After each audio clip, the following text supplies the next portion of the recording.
Alright, I've changed it to voice activity. You'll probably have to mute the screen, otherwise you'll hear me twice. How is the sound? Can I have a sound check here?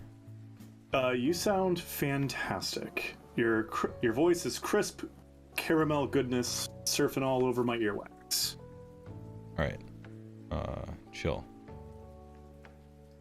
You're at about neg 20. That seems fine. How do you feel about this, chat? Turn SJ Arcade up. Good meme. He sounds good, though? Okay, well then we're probably good. For Flesh of Your Courts, what should you build? Dragon or Terrorgeist? That's a dangerous question to ask me, Eierstein, right before, like, I'm talking right before the new Flesh of the Court book comes out, which will give them probably different stats. So pump the brakes 100% on that one until you know what you're working with. I'm going to be perfectly honest. They look the same. No, Terrorgeist has more of a rat head to it, I guess. But my suggestion is normally, at least in AOS, build the thing that looks cooler. And then when your opponent asks what the rules are, you just tell them, and everybody's happy. First time chatter, Renzel SC, an anti-fan already, and you've only just joined the channel. Whoop Andy's ass for me. Ooh. Don't listen to that guy, he's terrible. Alright, we got some biases. Maybe we'll have like a channel points, will it kill, like, alrighty then chat room, who's gonna win, that kind of stuff. I should switch to game mode so that people can see what we're doing. Here it is, we got the board.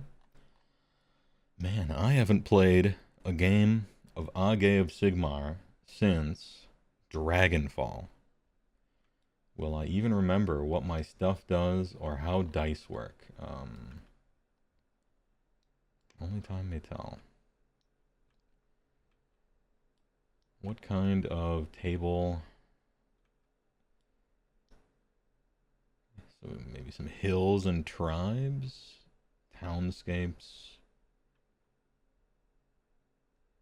Oh, a Seraphon temple? What's that look like? Oof. Huge line of sight blocking. Towers. Just skyscrapers. Is this too busy? Is this too chunky? Or are we alright with this? I just clicked a random one. I don't have any particular love. Generally, I'm fine with whatever.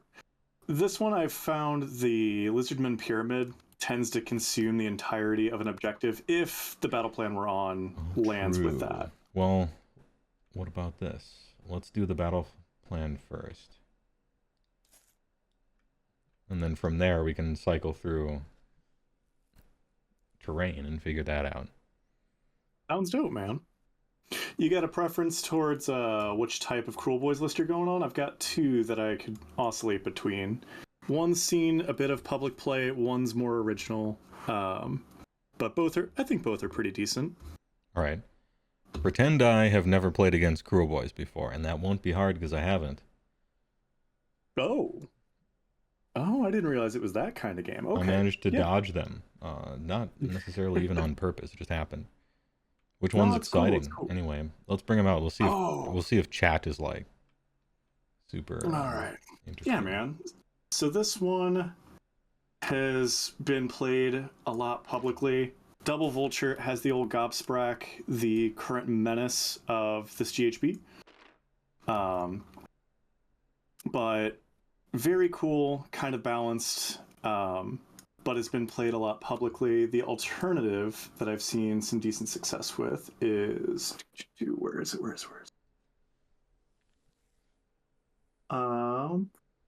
Apologies. There it is. I put this together mostly as a meme because I didn't know what my second list to take to NashCon should be. Oh, Kron's and then this is the only list out of the two that I brought that I want a single game with because I don't think anyone expected it. Alright, 2 squads of shoots, 2 shamans to buff them. Plus their little men. We got Snatcher Boss, some Rippers. And Kron Spine is a big old monster that AoE reflects commands. Yeah. No one expects cool in the gang. So normally my suggestion for stream games against meme, I like to suggest two things that are at odds with each other, and that is Sure. bring the hot shit. It's hype when I lose. Also, uh, not against a little bit of memery either. That tends to be entertaining. All right. Those things are at odds. I will say, my fiance threatened to disengage from me if I lose this game. So I mean, there are some stakes. Um, All right. Well, I'm out of practice, and I can always technically concede at the last minute. I don't profess to know the quality of your relationship or whether you're looking for a parachute, but I think well, I appreciate the gentlemanly offer. Cool. Well, I'll go ahead and bring the hot shit. They're both fun to play. Cruelboyz are all super entertaining. Mhm. This is the first army I started with, so this one's I think 6 drops. All right. Grin and Blades, so I can't be seen outside of 12. Going ballsy with the Grand Strat for I need you to have 3 or less units at the end of the game. 3 or fewer units left. Yeah. That's my average, even if I win. So I'll probably get that one, I think. Korean man shows up, end this dude's marriage. That's what you like to see, getting into it. And I have all sorts of lists built, but I can't remember which one I was going to play against Cruelboyz. What's this? Okay, that's Yetis and Dudes. This is the 8th try at making Mornfang good, but then they kind of weren't.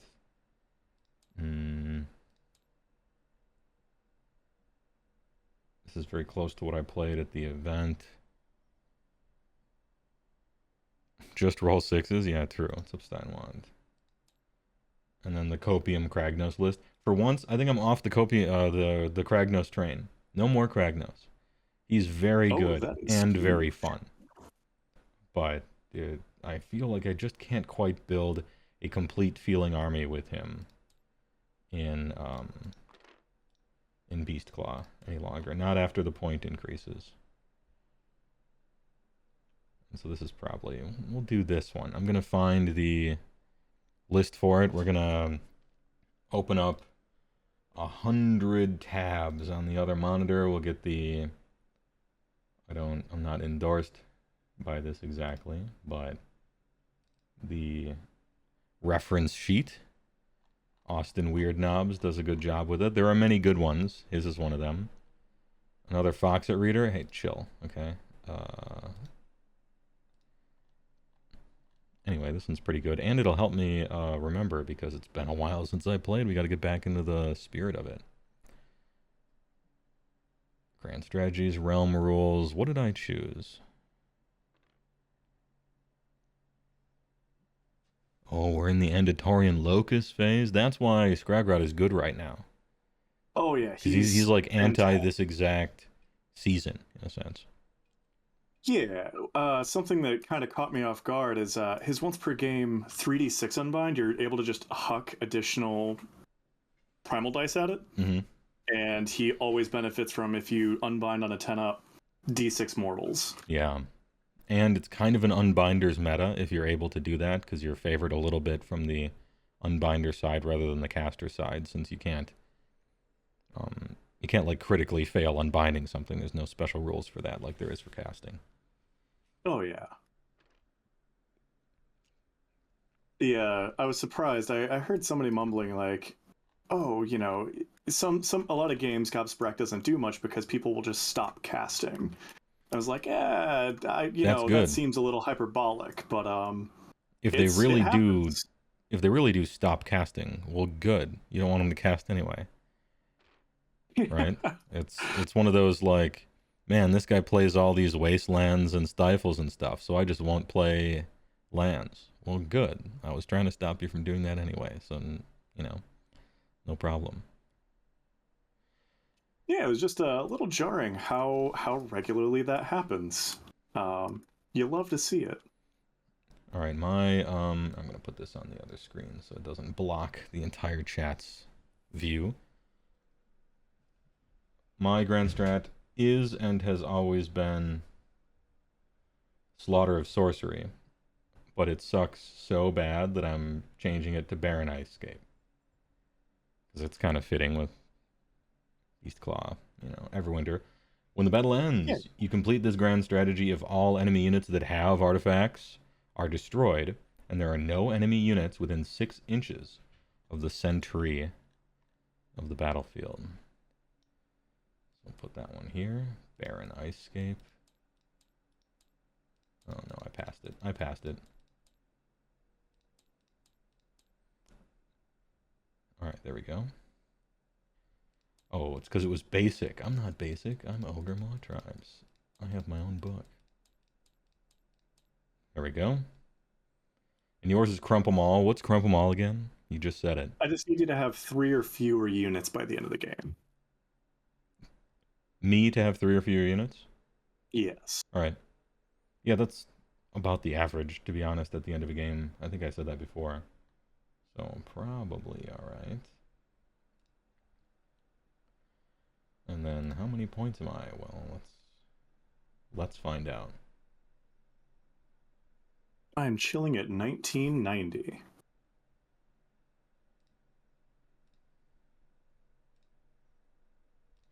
Ogre Maw Tribes.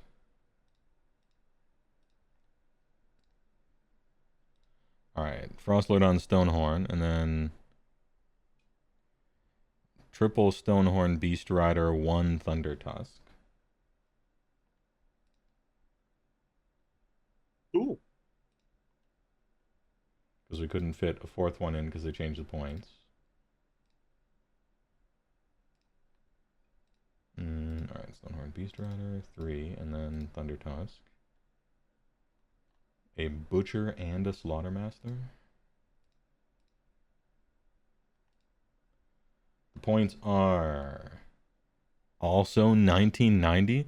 No triumphs for anyone. Alright, no one will be triumphant.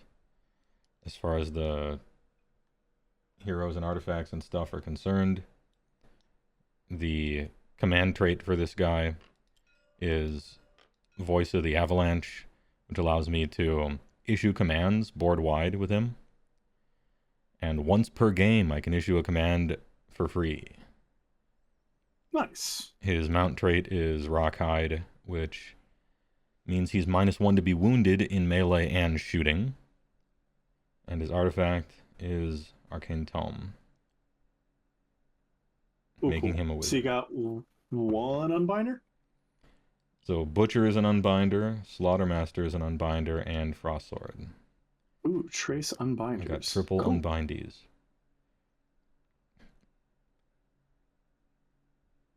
And the... which one is it? Slaughtermaster's spell is... What's that? What's the cool one?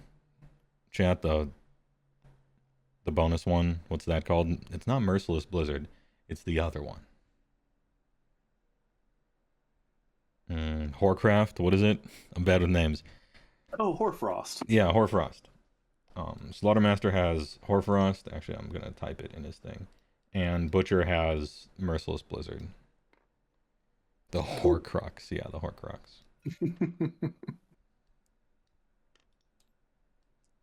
got custom dice. And I think that's mostly it. Have you played against Beastclaw Raiders before? I have. I'm really curious. Do you feel you get the value out of Hoarfrost without having a reinforceable battle line? Yeah. Wait, can you not target monsters with that thing or something? Oh no, you can. Just with it doesn't seem like they're my math brain is looking at like how many attacks you have and just thinking like, damn, that's a big spell to be putting on one dude. Yeah, well, their best attack kind of sucks in all 3 of the ways. So no matter what you roll on the D3, you're always getting pretty good value out of it. Like they're hitting on 4s naturally, so making it 2s is really exceptional. Making them wound better is also good, and increasing the rend could be nice as well. Like, no matter what you roll is kind of nice. And Nice. my army's spell list is bad. So it's, even though it feels like you're not getting great value from it, it's still better value than any of my actual spells. Fair. Because you can't target these guys with the +1 attacks one. That's for the troops only. Got you. Okay, that makes sense. General's going to be the not Gobsprack bird. He's got the mount trait for once per game free hero phase move, and they move 14 inches. Oof. Yeah, it degrades pretty fast though. The chatter that was saying like the whole army dies to a stiff breeze is super true. Mm-hmm. So 14 inch at full health rapidly degrades. I think it bottoms out at like 8 inches. Command trait is super sneaky, so before we do turn order, I get to, once we're deployed, all that good jam, I get to pick one unit. Doesn't have a limiter on which unit, and I just get to teleport it anywhere on the battlefield outside of 9EU. Nice. Once we do have turn order, I get to pick not one, but 2 dirty tricks. One of the nice buffs we've gotten, quality of life improvement. Mm-hmm. There are four dirty tricks we get to pick from. Really, there are 3 effectively, because one of them is 3 4-up chances to pick a thing that's invisible if I'm in cover. And my army's already invisible outside of 12, so not going to pick that one. Yeah. The other 3 are -1 to wound for you, battle round 1. D3 4-up booby traps, and oh goodness god, abductions, which I'm probably not going to do because you don't have anything with the tiny wound characteristic. So really, the 2 that I'm going to pick are pretty much determined by circumstance. All right. No problems here. Are you familiar with how the Bolt Boys work with their ranged attack profiles?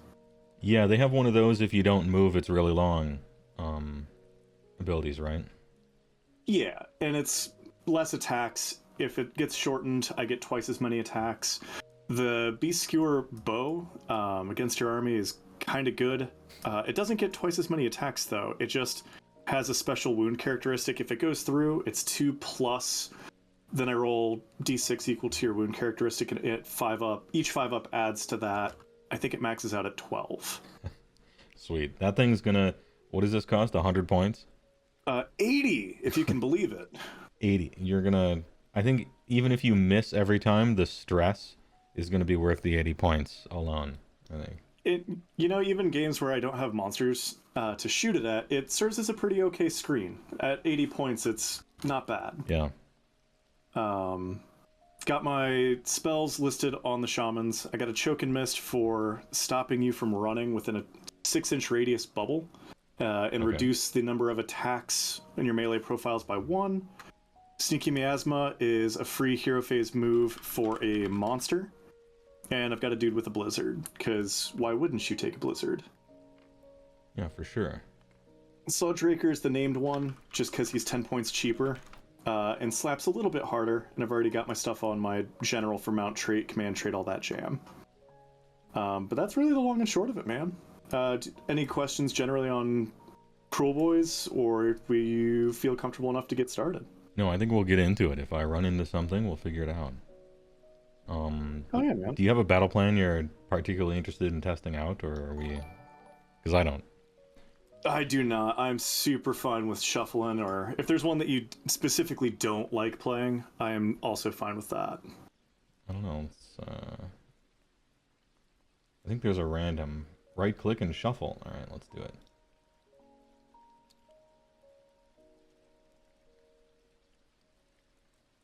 Oh, the button. Okay, got it. No? No, I meant the book. Oh, okay. It took a while. Got it. No worries. 7 for Fountains of Frost, and then this will... Bam, fixed. Fountains of Frost? This is a Christian channel. Chill out. We got 6 entire objectives. Geysers of Primal Magic? Jesus. This is like my day job. And Thorian Locust units count as 10 models for the purposes of contesting objectives. Nice. At the start of each battle shock phase, roll a die for each objective that is contested by 3 or more units. On a 4-up, each unit contesting that suffers D3 separately for each unit. We're going to have to remember that. I bet that's easy to forget. It is, and it sucks for a castle army like this. And then victory points, 1, 2 more, and then 2 for battle tactic, and that's all. Is this fine, or is this too favored? No, that's fine, man. The last time I played this was at the Michigan GT, and Crump 'em All was doing really well for me until I got placed against Soulblight. So it was kind of just double daggers to the eyes. I can't bring it to 3 units or less, and I'm blowing up pretty much every turn that I'm not able to evacuate the objective. So this by comparison, way less slanted. Oh, true, CGO Busta. Don't forget to change your rotation degrees from magic to 15%. Yeah, you're right. Good call out. Also, Kicker7, thanks for the tier 1 for 36 months. 3 big years. I'll have to take your word for it. I'm an art student. And Barb from Entry. That's a funny one. Little D&D thing. First time chatter. Big fan of the YouTube. Hey, thanks. Even though I haven't uploaded in 4 years. I appreciate it. I've simply been too busy. But still streaming. Thanks for equipping you with the tools to make your friend quit whining about double turns. Damn. And uses the brand new emote. Heywoah Kakapog. Got some new emotes, by the way. It turns out I had some slots. I even have an extra slot open at this exact moment for an animated one. Just didn't have time to add it. So, hey, enjoy. I suppose. Is there actually music? Or is this just like totally silent? This is kind of just totally silent. How about this one? There. How's that? Anyhow, now we get to, what is this? Canyon of Loathing? That sounds like a nice place. Oh, that's cool. This looks like you can actually put guys on it too, which is kind of nice. It does land exactly on these two, but that's not too big of a deal, I don't think. Yeah, with I feel 6 like on the table, something's going to have to be on everything, or something, I think. Yeah, and I mean, these look, nice enough for footfall. Like, we could put dudes on it. That I don't think that's a problem.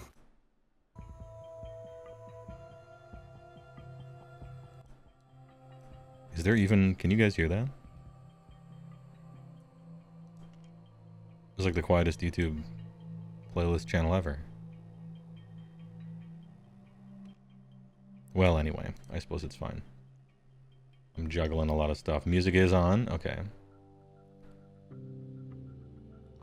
I would like for the toggles to be tooltip off. It's a nice background sound. All right, just so that there's a little bit of audio texture going on in the background. Let's see. Both 1990. No triumphs. Attacker Defender. How many drops are you? I assume 1? I am 1. The Attacker Defender seldom matters. I got a 1. Sans, I will let you drop your entire army first so I can see what do. Yeah. This is one of the stratagems somebody in chat was talking about, drops and everything like that. This is one of the things that you get for being outdropped. It's not a pure downside.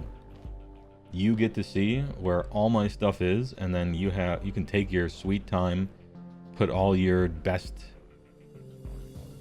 rocks across from my scissors and all your scissors across from my paper. There are some bonuses to being outdropped by people, let's say. How many tooltip toggles will I have to get rid of? There we go. I just don't want it to float up on the screen. All right, I'm going to put down... Oh, you don't have terrain feature, right? I do? I do not.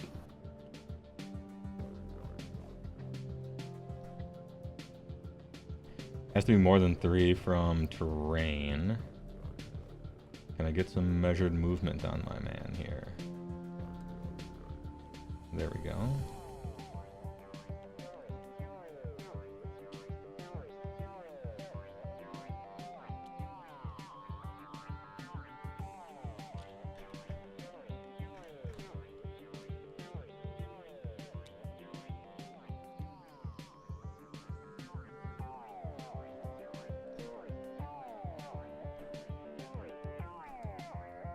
Alright, here we have the Great Mawpot in all its glory. Yes.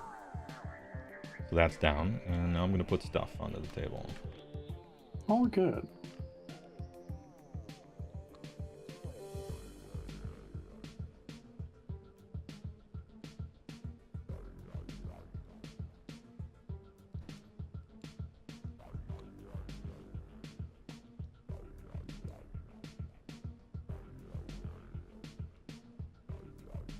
All your boys move 12 natively and 14 if they're hungry, yeah?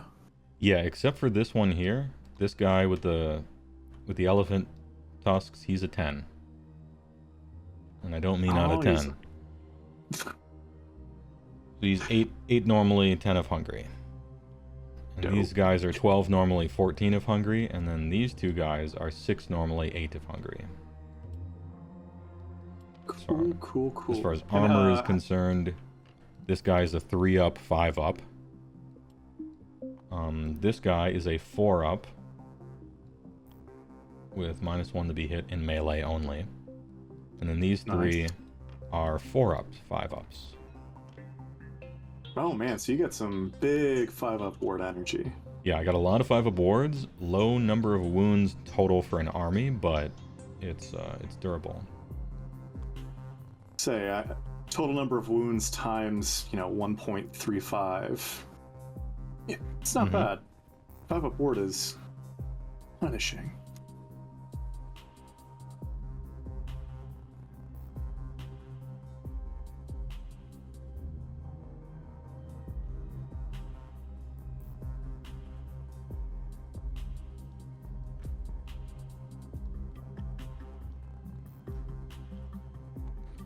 So I can't see you outside of 12. You can see me just fine. True story. You only have, what, 2 vultures? So these guys come with vultures. vultures. The battle line guys do come with vultures. This guy, the Frostlord, does not. You have a vulture if you're the Huskguard hero, but once you get promoted to a Frostlord, you eat your bird and forsake your god and can no longer pray. So there's some nice little implied storytelling there, which is kind of cool. That's metal as hell, man. Yeah. And, he puts on a black t-shirt, I'm an atheist, debate me, becomes the leader of his people, starts a katana collection or some shit, starts doing ogre science.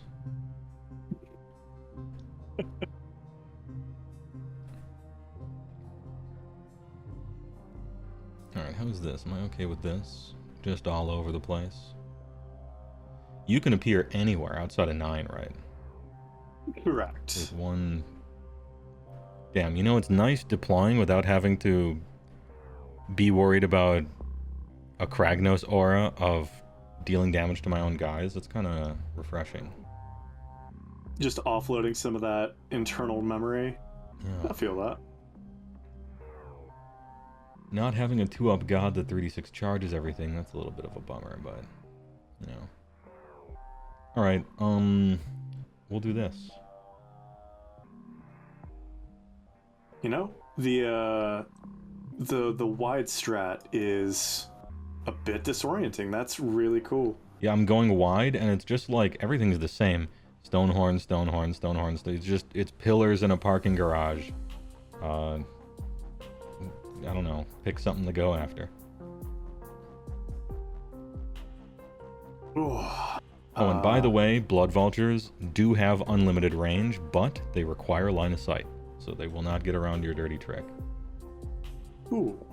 Unless your dirty trick specifically says ranged weapons or something like that, then they will get around it.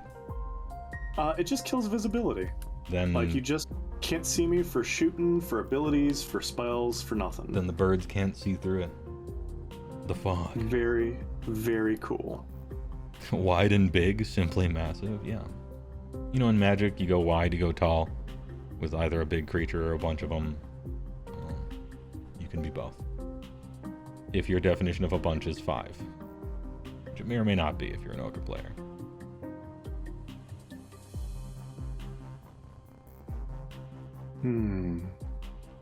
Okay.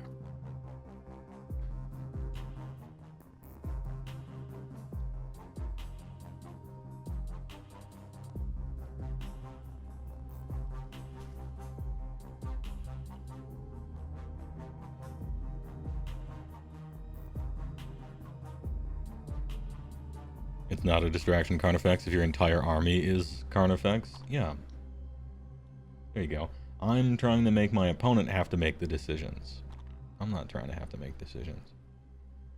Who likes making decisions, man? Decisions are for squares. I don't know. Zinch players maybe, but they don't actually really. They like getting rules that make them feel like they're smart. But really they're just cheating. God, I'm so clipping that.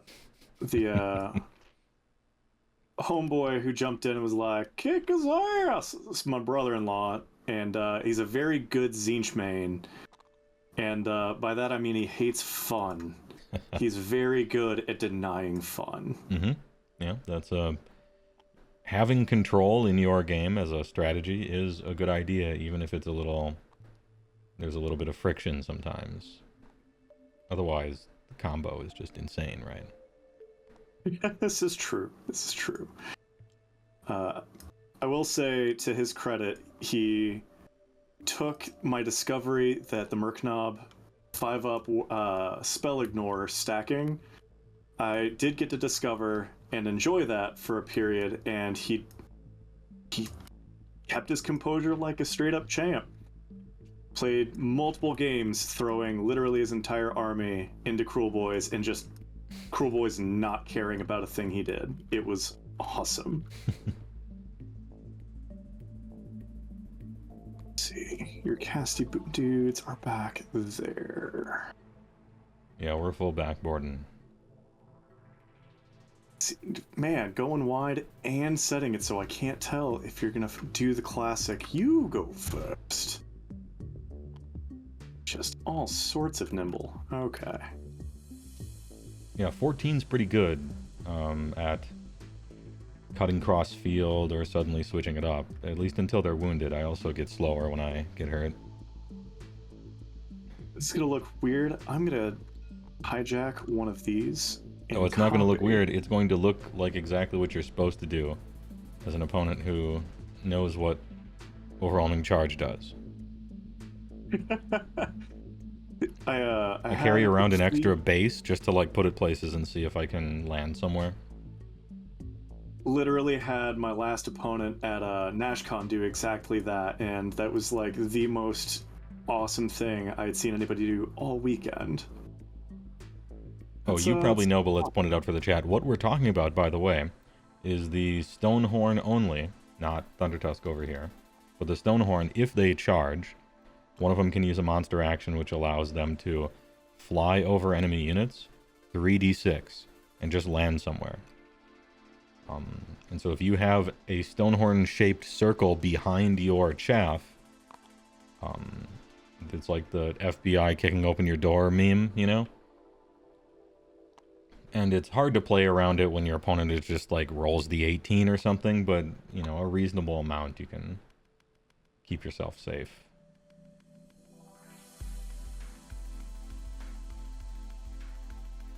Oh, okay.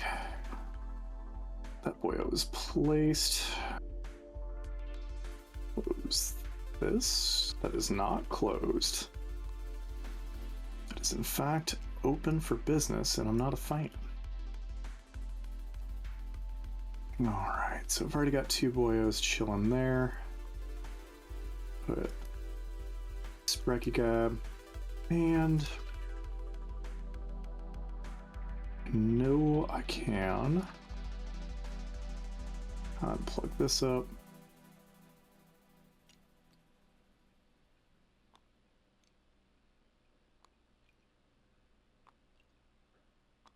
Yeah, some of that effect. Get my asthma. Opening up Battletome, as you can see, for even more references.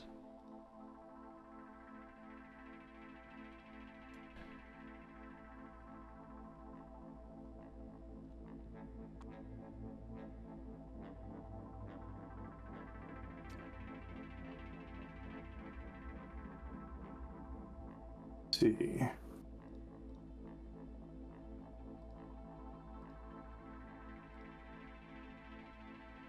All right. I'm just gonna go ahead and call that my deployment, and since I have to do super sneaky before turn order is determined, I'll make this a little bit easier. I'm literally just going to do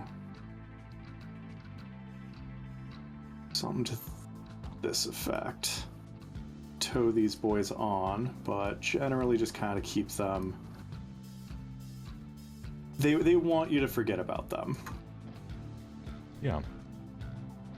Or if I must go over and kill them, I'm so far away from the action that it costs me real tempo to do so. Yeah. Numerator asks, how alpha strikey is this ogre list? Not very. I mean, my dudes have 14-inch move, and sometimes +1 to charge. But I wouldn't call ogres an alpha strike army. I wouldn't call Beastclaw one either. Even with Kragnos, I would only consider it like sometimes an alpha strike army on a, if it's the short deployment. The ogres are meant to be, at least as I read the book, they're meant to be more of a counterpunch kind of, not so much an alpha strike. Like KO, that's an alpha strike army. Where it's like, it doesn't matter where you are, I'm materializing in front of you and shit's happening immediately if we need to. Beast of Chaos, same thing, you know. Ogres have a little too much trouble with terrain, can't quite make it across. Unless your opponent just does the thing, right? Walks directly into the center of the table and is like, go, hope you don't double me. And you're like, fancy you say that.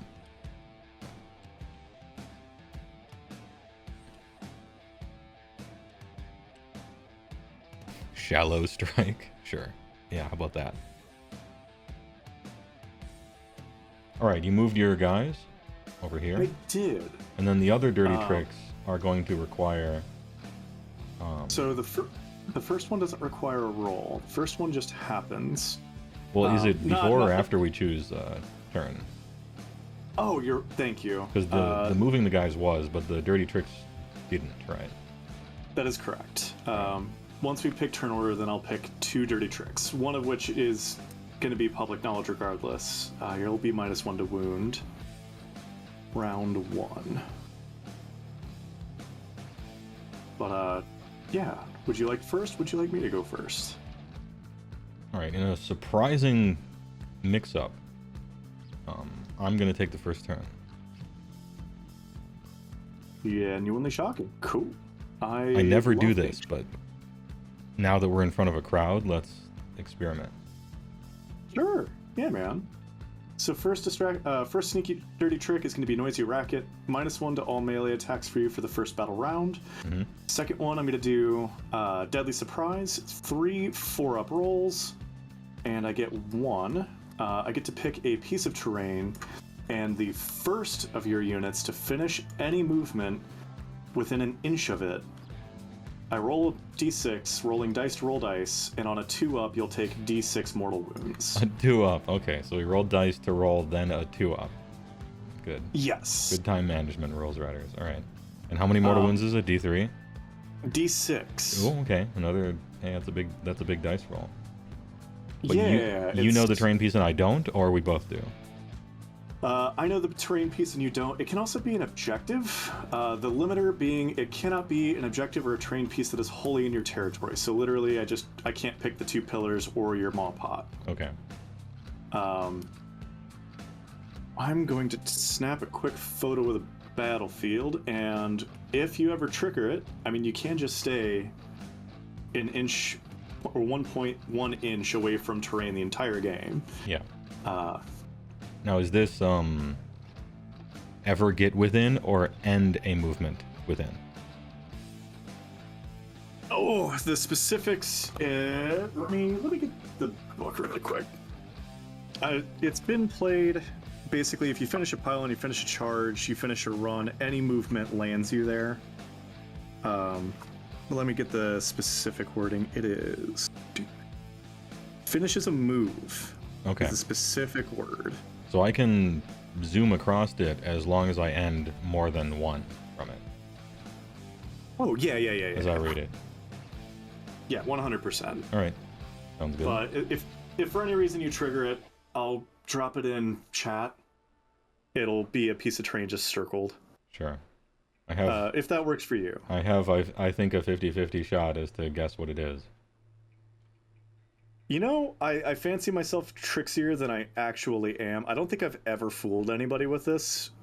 No, that's a lie. I did screw with one Zinj player who was also a great sport about it. Dude put like 600 points worth of units in the Silver Tower, and then the only unit he had who could control the Silver Tower,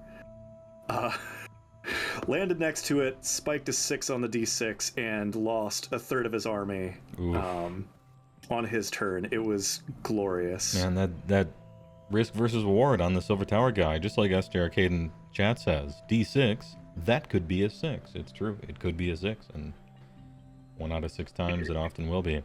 Very odd question, asks Femonk. Do you think it is fair for an opponent to refuse playing a game of AOS with somebody if they consider the army unfun or too good? Yes. Each person is entitled to control over their time. And if they don't want to do something they don't think is fun, and they didn't contractually agree to it or some such, then yeah, they don't have to do it. Just the same as you. Hey, do you want to play a open play game where I have 5 Nagash models and you have 5 Liberators? You want to play that game? It would be really fun. I'll go first, and my hero phase is going to take a little while. You might want to go to the bathroom first or something, because we're going to be here for a while. And you're like, nah, it doesn't sound really that fun. Just because that's weird, and matched play isn't necessarily weird. You know. You can decline to play with somebody because they smell. You know. You can take control of your time however you wish. And so can your opponent. I think people oughta challenge themselves and try to win, and if they lose it's not so bad, and I think self-improvement is cool, but not everybody shares these philosophies. So yeah, it's kind of like Commander. Hey, you guys want to play CEDH? I'm more of an 8 out of 10 Commander kind of guy. I don't have a CEDH deck, you know? But if somebody's like, hey, do you want to play with us? We're all playing 3 out of 10. You know, we just bought these pre-constructed Commander decks from 10 years ago. Do you want to play at that power level? I actually don't. It wouldn't be any fun because it's too crappy. And so, you know, I think that's fair. Anyway, dirty tricks are done. Stuff. Yep. Let's roll for special sorcery points. I got double 1s, snake eyes, so no sorcery points here. All right, public or primal dice, I mean. We both get a primal, and then I will roll for my battalion private primal. Also good. I will start with 2 primal. And I will have 1. And I get command points because it's like the game. Okay. Let's start things off with magical dominance.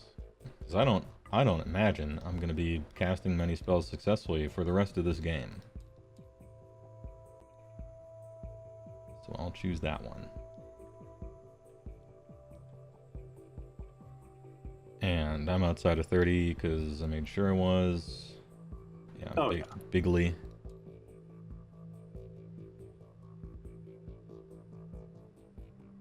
I'm going to say that Butcher is going to cast a spell, and he's going to cast it on Stonehorn Beast Riders right here. And it's going to be Mystic Shield. He's right next to the Maw Pot, which gives him +1 to cast. So that's it goes off super hard. That's a 7. My spell casting phase is done. I'm not trying to screw up this. Where's the +1? Say, if you have other dudes that are outside of unbind range, it doesn't actually kill your battle tactic if you fail. It doesn't to matter cast if you an additional... fail as long as none of them were unbound specifically. Okay, all right. Yeah. True. Hey, then Slaughtermaster. You got Horcraft. Let's try it out.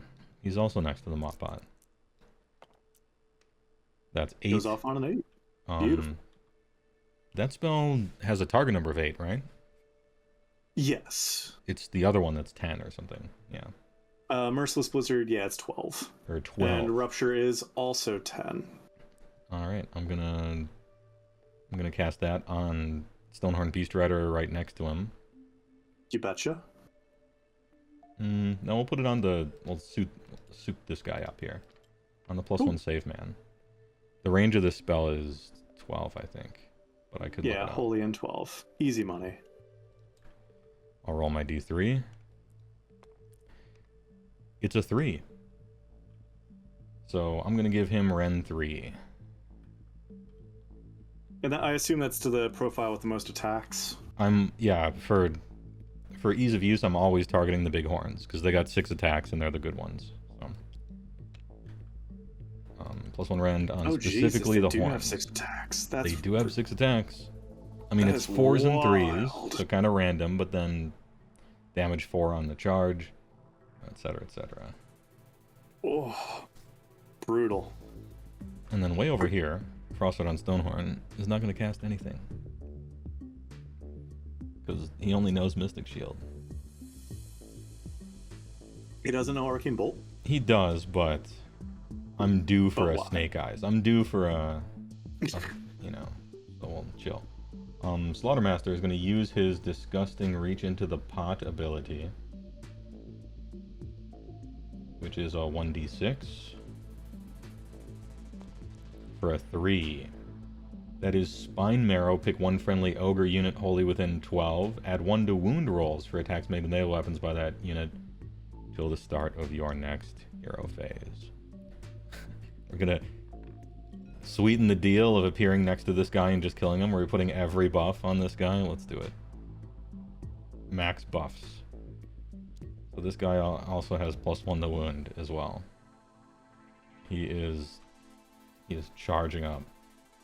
I guess it's every weapon. That's kind of nice.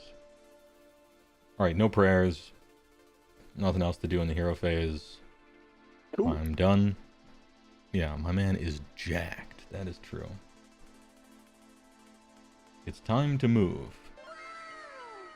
Oh, T-Rex with Pool Floaties. Thanks for the 2 Tier 1 gifters to the channel. They landed on Superfly Homeboy. I can tell why that's a lurker. And Rule of Cool Wargaming, who's probably rooting for Cruelboyz, according to the name. And Fooligan, thanks for the Tier 1 for 4 months as well. This is going to be a long game, because I'm talking in the chat the whole time and explaining the things. But, that's what we do. Super not stressing, man.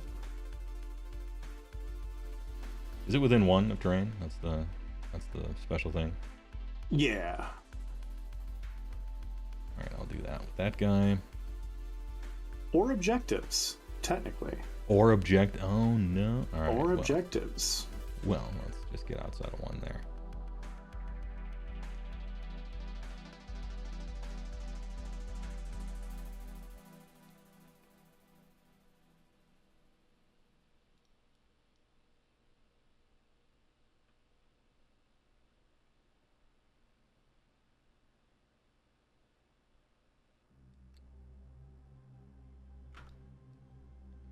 Just have his cadre of buffs follow him along.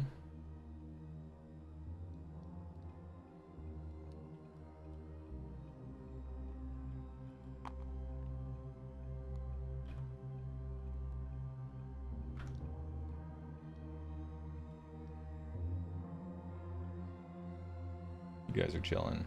And you're chilling. Yeah, no movement on those 3. Nope. Everybody else is good. Alright, movement over. Time to shoot. I can't see you. Shooting phase over. Fighting, nothing. Battle shock. I do have some rolling because of the battle plan, right? Only if you have 3 or more units. Which it does not appear you do. That would actually be kind of overextending, I would almost say. If I managed to get half of my army onto 1. Alright. Great turn. I control 3 but not more. Because you put guys on everything. So it's... I did. It's 1-2 but not more. I scored magical dominance and we're 4-0. Go ahead. Cool. Your Frost Lord is your general's your other unbinder, yeah? Yeah. I'm still out of range. Cool. I too will go with magical dominance before. Shoot, dang, we didn't actually do a heroic action. Is there anything you wanted to do for heroic actions that would have mattered? Oh, on my first turn? Yeah. Give me a command point. Hey, we got it.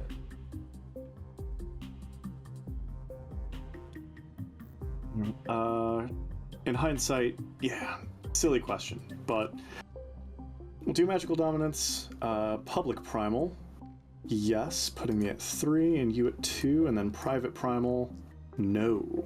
Public, no. Okay, so 3 to 2. Heroic action will go for leadership, and it's going to go on the general.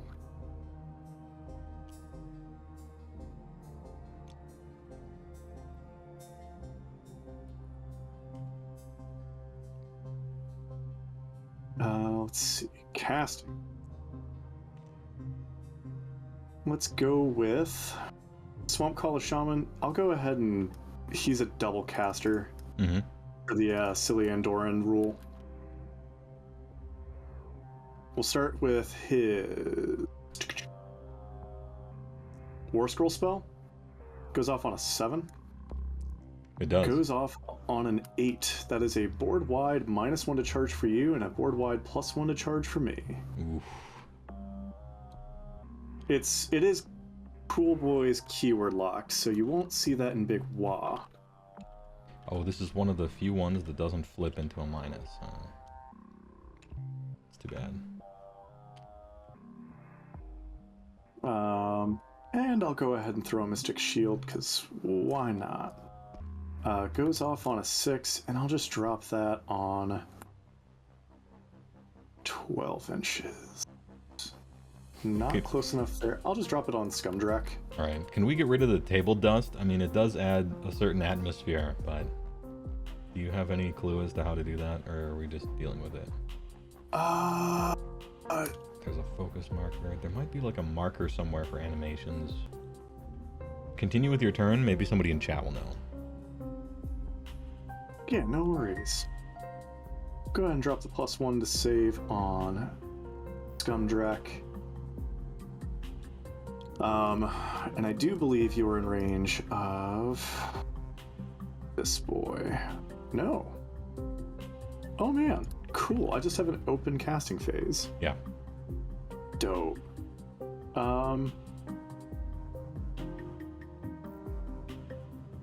Go ahead and see about.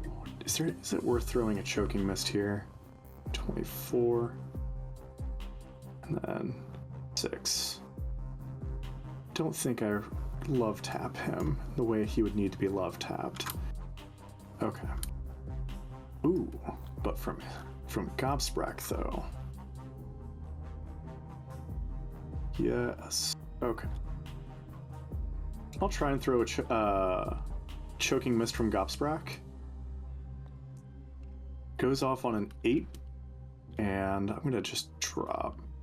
For some reason, his model is bugged out, and my measuring tape does not want to grab onto him. I'm gonna draw the good old jank way. Nope, not that.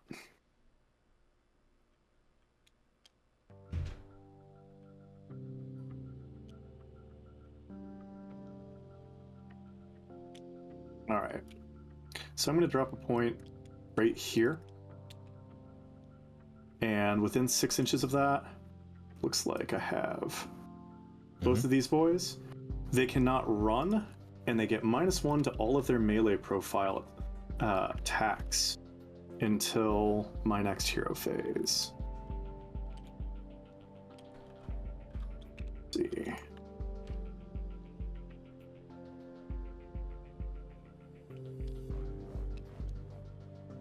Oh, nice. Cool. Do I need to throw anything else? I don't think I do. Nah, I'm gonna chill. I'm gonna distribute my poisons. So the ruling behind the poisons is kind of techy. Might come up if you play somebody in a tournament or something. It's any Cruelboyz unit within 3 inches can receive it, but they cannot be in combat when they receive it. All right. So if you do manage to get stuck in on somebody's Bolt Boys, they've only got their poison until their next hero phase, and they just don't get it until they free up. Or you kill them. More likely kill them. All right. All right, that'll be my hero phase. Gonna go ahead and go to movement. Let's do some range checks here. You're not really gonna be running with this guy anyway. Gonna have 10 inches, he's gonna be 12 inches if he's hungry. And then maybe, just assume 12 inches. This dude's he's gonna go hard and do evil things. I'm at -1 to charge, right? So. Oh, maxing out at 11, right. Do you have anything that gives you bonuses to charge? Yeah, it's the Frost Lord. In a 12-inch aura around him, I get +1. But that's it. Okay. Cool. So if you're 24, you're actually immune at this moment. Sweet.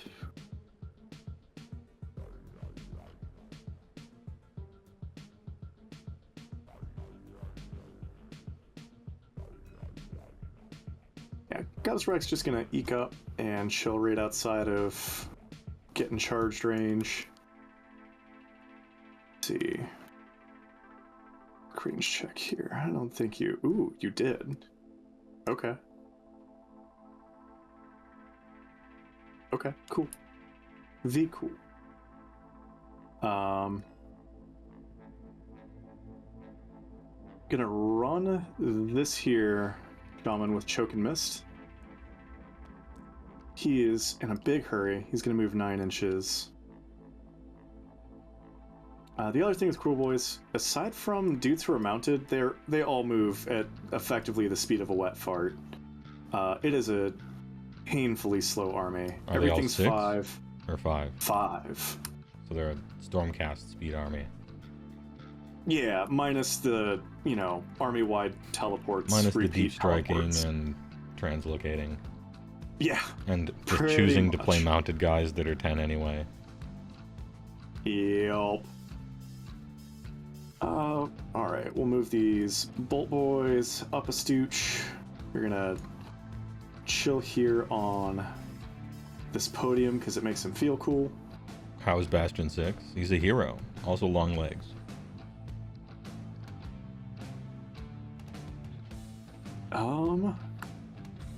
That's...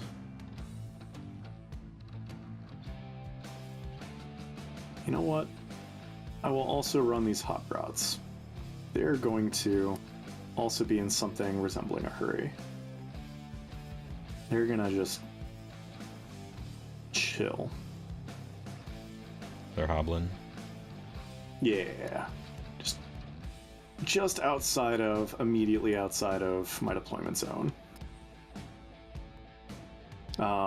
Bam. Thrilling movement phase. I'm gonna go to Shoosting. And I'm gonna dump all my available shooting into the one thing that's in range. Alright, I'm gonna issue a command for all-out defense. You got it. I'm gonna throw my one stress shot from the Beast Skewer into him. Hits on a 4, but does not mortal wound. Wounds on a 3. Wounds on a 3. Rend. I want to say 1 instinctively, but it might be 2. Alright. We'll check this real fast.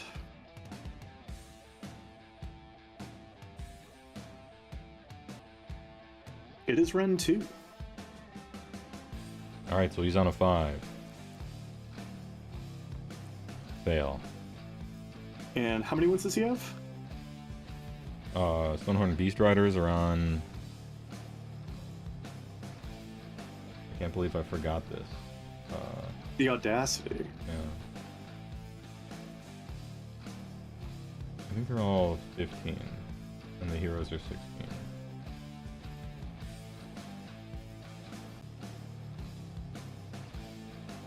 Okay.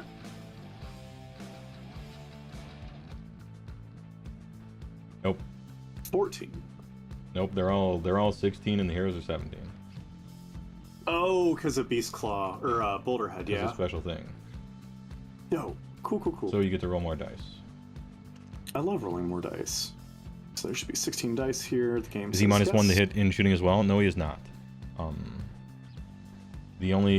So Thundertusk, the one with the trunks, are at minus one to hit, but only melee, and the Frostlord is minus one to wound, but only the Frostlord. The Beast Riders are not. So I only rolled 4 of the 5-ups out of 16 dice, so it's going to be 2 plus 4 for 6 damage into him. He's got a 5-up ward, yeah? 6 mortal wounds or 6 damage? Just 6 damage. Alright.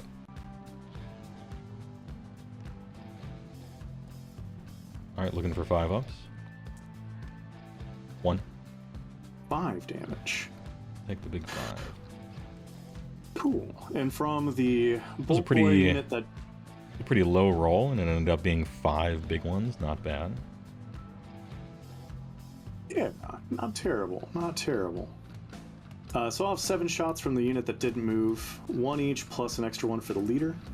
These will be 2s to hit, 3s to wound. They mortal on 5s, but they get extra mortals on 6s. Let's see, 1 miss, and that's going to be 7 damage in mortals. Alright. And then 3s to wound, 2 wounds at rend 1. Back to 4s, pass 1, fail 1, so that's... Cool. 8. 9 total damage. Oh, 9? Alright. Yeah. Looking for 5s. A lot of 5s, Money. but I'll take 5. 10 damn. Cool. So that is shooting. Charges, super fast charging, no combat, no battle shock. And unless I biffed super hard, I started with nothing 3 on, so I don't have any of the fountains to worry about for a matched 4-point turn. Alright, big pariah. Oh, the save falls off. Also, heroic leadership falls off. And you're no longer -1 to wound. Oh yeah, I had that the first battle round, yeah. Big prio is a 2.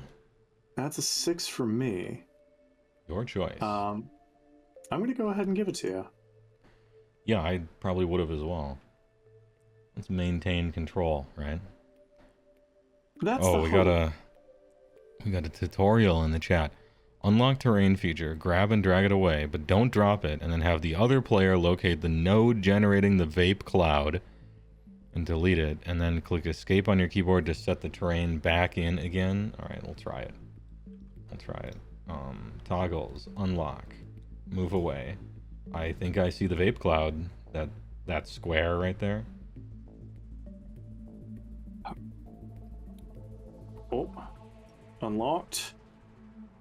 Shazam. And then back to lock. Beautiful. Alright, Vape God X has left the chat. That's not convoluted, that's teamwork. And now everything... I mean, look, the effect is kind of cool, but for a whole game, I rather would like to be able to see stuff. Anyway, what was happening? I'm going. All this stuff falls off. Wait, this doesn't fall off, though. And I'm still at -1 to run rolls and charge rolls, yeah. -1 to charge. You don't get to run with these, and you get -1 attack to all of your melee profiles. Alright, to these 2 guys. Yeah.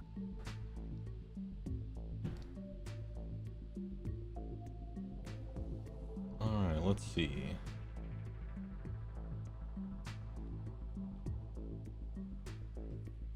I'm going to drop back down to 3 primals. Public, no. Private, yes. No for me. So we Okay. have 0, you have 1. Word. As far as battle tactics are concerned,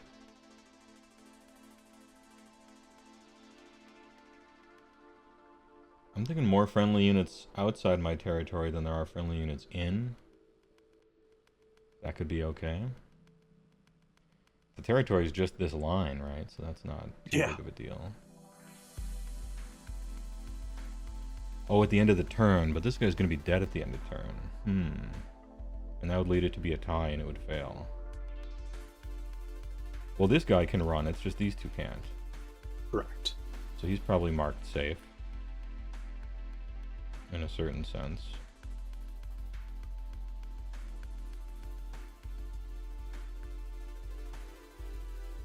Yeah, we'll, it's time to send a message. Or intimidate the invaders.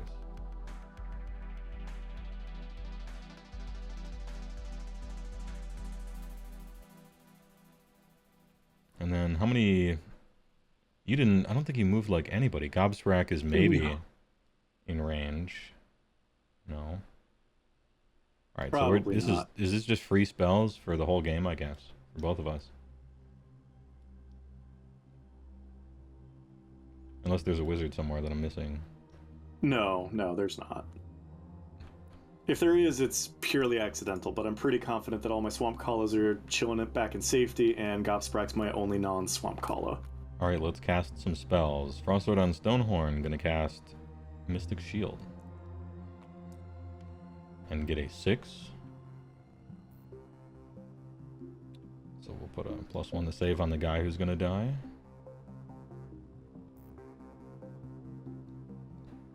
And then over here, Slaughtermaster is gonna try to cast the Warcraft with an 8. Nice. Exactly, miraculously succeeding yet again. Is my target changing though? No, I think the target... Let's see if I randomly did this correctly. Nope. I didn't. I'm a little out. We'll target this guy. Ooh. And do the D3, which is 1. So we'll have it be the 2-hit value. How about? 100% makes sense. Beautiful.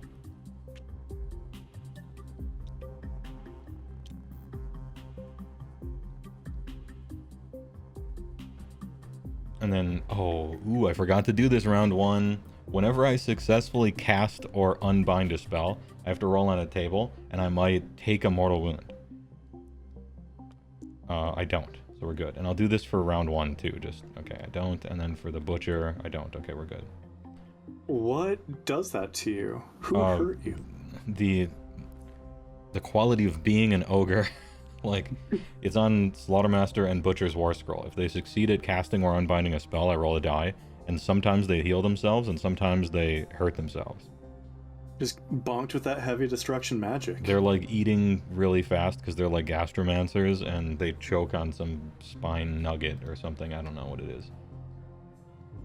I think they thought it would be fun or something. And then Butcher doesn't do anything. He's chilling. Slaughtermaster reaches into his gross meat bucket and pulls out a 2. Which is Troggoth Guts. You can heal D3 wounds allocated to this unit. In addition, heal 1 for each other friendly ogre wholly within 12. Nobody's wounded. It's fine. Alright. Great work. But that's what he does. Hero phase is over. Oh, no, it's not. We have heroic things to do. Why did I forget that? All good. My heroic action is going to be... Let's try to get a command point. And I do not, with a 1. I will try and do the same on my general. And I do on a 4. I'm going to leave the chit that I totally meant to forget on him last round. Yeah. Alright, it's time to move. No runnies for both of those guys here. Everybody else can run. Am I inventing this -1 to run thing? Or was it only -1 to charges? For my only -1 to charges. Just -1 to charges, okay. And these are arrow boys. Are they... If I charge the line in front of them, are we shooting me? No. Or... I'll be in range to unleash hell, and kill a boss on Corpse Ripper Vulture. He has like a we have Mega Boss on Maw Crusher at home. Oh, sure. Okay, multi-ball command. Yeah, he can multi-ball command, but I have to pay for it, and he still can't issue them both himself. He just has to issue the second one. So you'll get Unleashed Hell, but it will be with their one shot per, since they're outside of 3. Unless you make the mistake of charging and landing yourself within 3, which I don't think you will. And I'll remind you if you accidentally do. Alright. Also, I can be really sneaky because Overwhelming Charge happens immediately. At the end of turn, anyway. Let's see. Time to move. I'm gonna get more people outside of territory than inside of territory.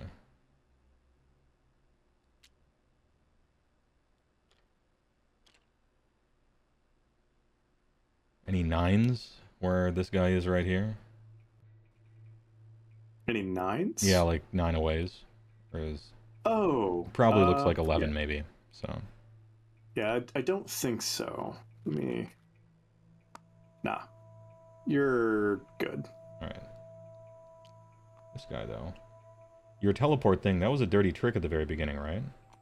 No, that's a command trait. Once per game, before turn order is determined, okay. I'm going to do the teleport. The 2 dirty tricks happen right after turn order is determined. Alright. Oh, I moved that guy. He should be back.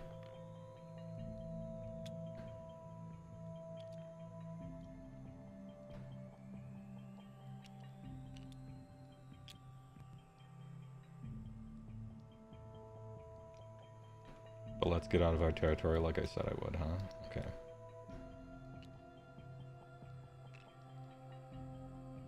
Something also worth noting.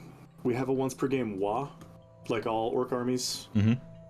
Our WA has to be called by the general, and it allows for me to... It happens at the beginning of combat when my general is selected to attack. I basically get to triple activate in combat. I pick him and 2 other Cruelboyz units wholly within a range, and they all attack at the same time. Which, with the Glassy army, you know, I don't find it gets used terribly often, but this list actually makes pretty decent use of it with 2 super fast birds. Right.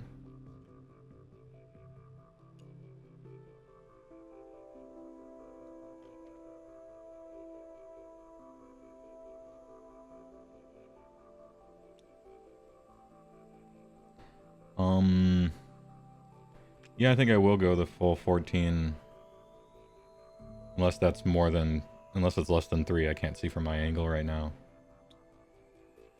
No, I think you're good. All right. Let me confirm, but I'm pretty sure you're fine. Any redeploys? You know, I'm thinking about it. When you say overwhelming charge, you just mean impact hits, yeah? No, so impact hits, yeah, they do the damage before the thing, but overwhelming charge is in the monster action phase. So like end of charge phase. Oh, does Unleash Hell not happen in the charge phase? It does.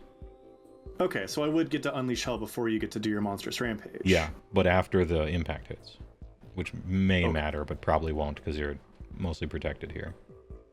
I will give up ACP to throw a redeploy for the big 6. So the Bolt Boys are literally just gonna stooch up. Because it's not by model. It's just if any of them are anyone in the unit, it's within 3, they all shoot on that same profile. Alright. Which I think... Yeah, we'll go ahead and... This boy's going to be in base to base. Cool. So, if you land on these Gut Rippers, they're getting hasty shot.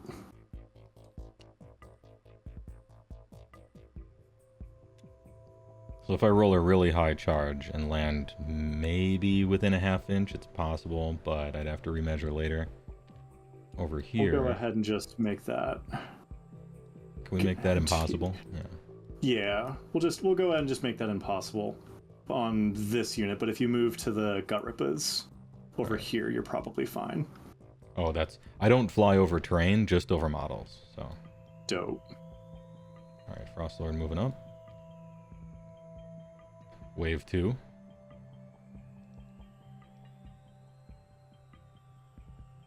This guy's maybe chilling.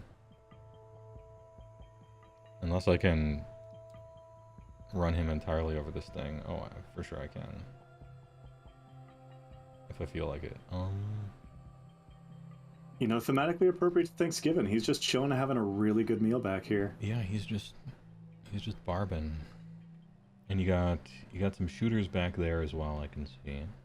I do. So other people may get shot. I think I just give you a bunch of different things to shoot at. It'll be a shooting gallery. I'm gonna choose run with the Stonehorn Beast Rider, but I'm not gonna issue a command. And it's a 2. So he won't be able to make it all the way across, really. So he's staying.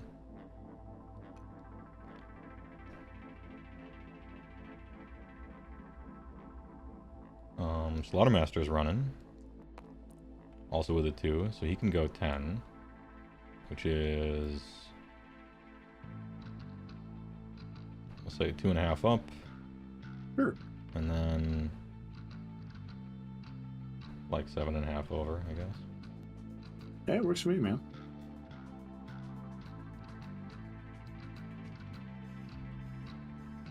He's going. It just takes him a while.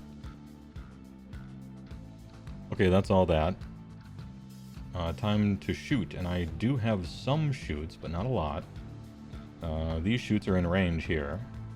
They are. It's just one damage just one on guy. 2 up, yeah. So at the beginning of the shooting phase, the Blood Vulture is released, and I'm going to designate some unit. Are these guys 1 wound or 2? Surely they're 2. They're 2. Yeah. Thank God. I mean, I couldn't believe Swamp it Calls are was 6.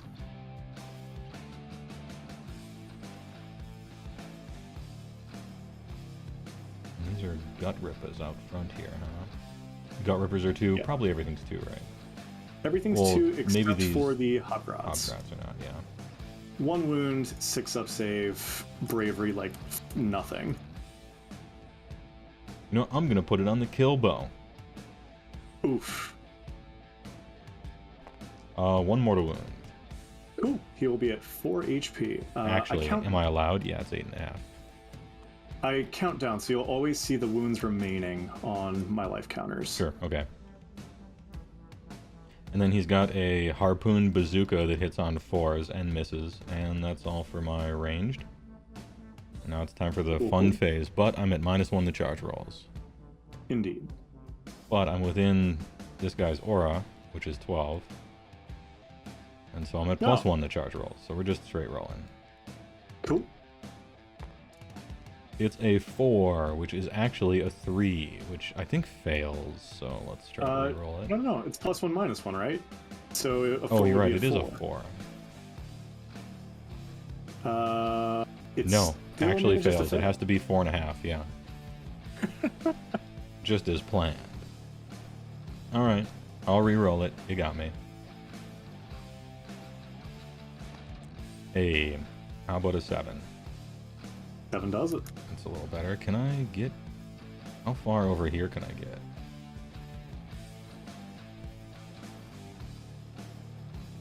Oh, I could just... okay, so this thing, it only looks real, but I'm like phasing through it. That's interesting. Is this outside of 3 of those men? Come on, there. It is outside of 3 of these men. Let me get you an exact number. Preferably not in centimeters. Yeah. 3.8, and for the Unleash Hell in general... I'm only have 3 phasing into this range. pillar as what if I don't phase into the pillar? If you don't phase in, still outside of 3. Alright, so we're good. Alright, I'm gonna put some impact hits onto these Gut Rippers real quick. Cool. I'll roll 7 dice. 4 ups or mortal wounds. It's 4. That is 2 dead boys. We're just gonna yoink and yoink. And then you get your shots. I will get my shots. I'm actually gonna do my first Unleash Hell with the Killbow. Yeah, because you have multi-ball. No, this one never gets additional shots. It's shots. No, I mean the just multi-ball work. command ability for the multi-unleash hells. Oh, yeah. So this will be with his aim shot since it is also outside of 3. With the -1 to hit from the Unleash Hell to be 3s to hit, 5s rolls. Is he on Ren 2 or Ren 1? This one's on Ren 2. Okay, and the The skewers Boyz are Ren 1. are just Ren 1? Yeah. I guess I could all-out defense, but... Cannot. Oh, I can't? Oh, because Charge this is the phase. charge phase, you're right. I literally can't.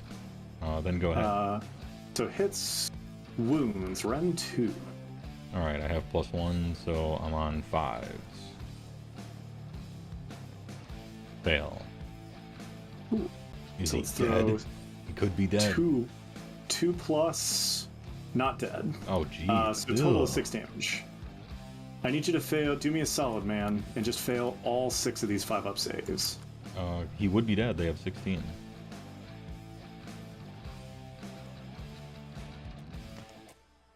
Pretty close.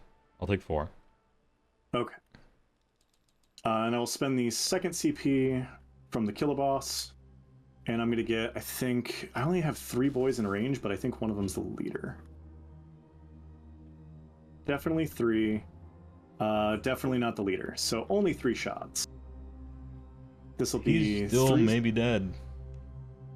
3s to hit, 5s and 6s for mortals. That's Oh, going to be no. 5 mortal wounds and nothing else. 5 mortal wounds. Alright. I'm still dead, though. But it was a really good roll. I pooped a little. I saved all but 2. 3s to hit after the -1 for Unleash Hell, asks Branimate. I wasn't paying attention, I'm going to be honest. It was 3s to hit after the negative. So they were firing with their aim shot.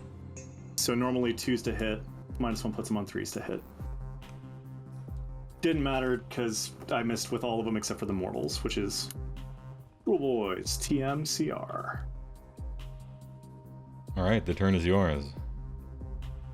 I do have a battle shock, which I just need to cut down to 6 dudes over here for coherency. Mm-hmm.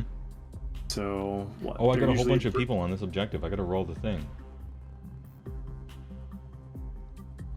I gotta roll the thing. Oh yeah. I forgot about it. So we're on a 4-up. Each unit contesting the objective suffers D3 mortal wounds. We'll roll separately. I'll name them. We'll do the elephant. Safe. We'll do the stonehorn. Not safe. D3. It's 2. Takes 1. Cool. Butcher. Safe. And Slaughtermaster. Safe. All I have In to the do is interest of roll not low. being a turd, I just noticed because you'd called this out earlier. Yeah. That you plan for your dude to die. Mm-hmm. Do you want to go ahead and take that run of 2 from your Beast Rider and get your tactic by getting him on here but out of your territory? No, I also didn't quite roll enough on that guy either, but I did call it out. So I'm like, if this guy dies, I'm gonna fail my tactic. Oh, gotcha. Okay. Cool. Oh, so they're usually Bravery 6. They don't have their banner, so they're going to be Bravery 5. They lost 2, so 1 through 3. They're going to lose not 2 more, but 3 more. Alright, so that was the only battle shock I had to roll. Cool. Dropping outside of 3 actually made the Unleash Hell more dangerous.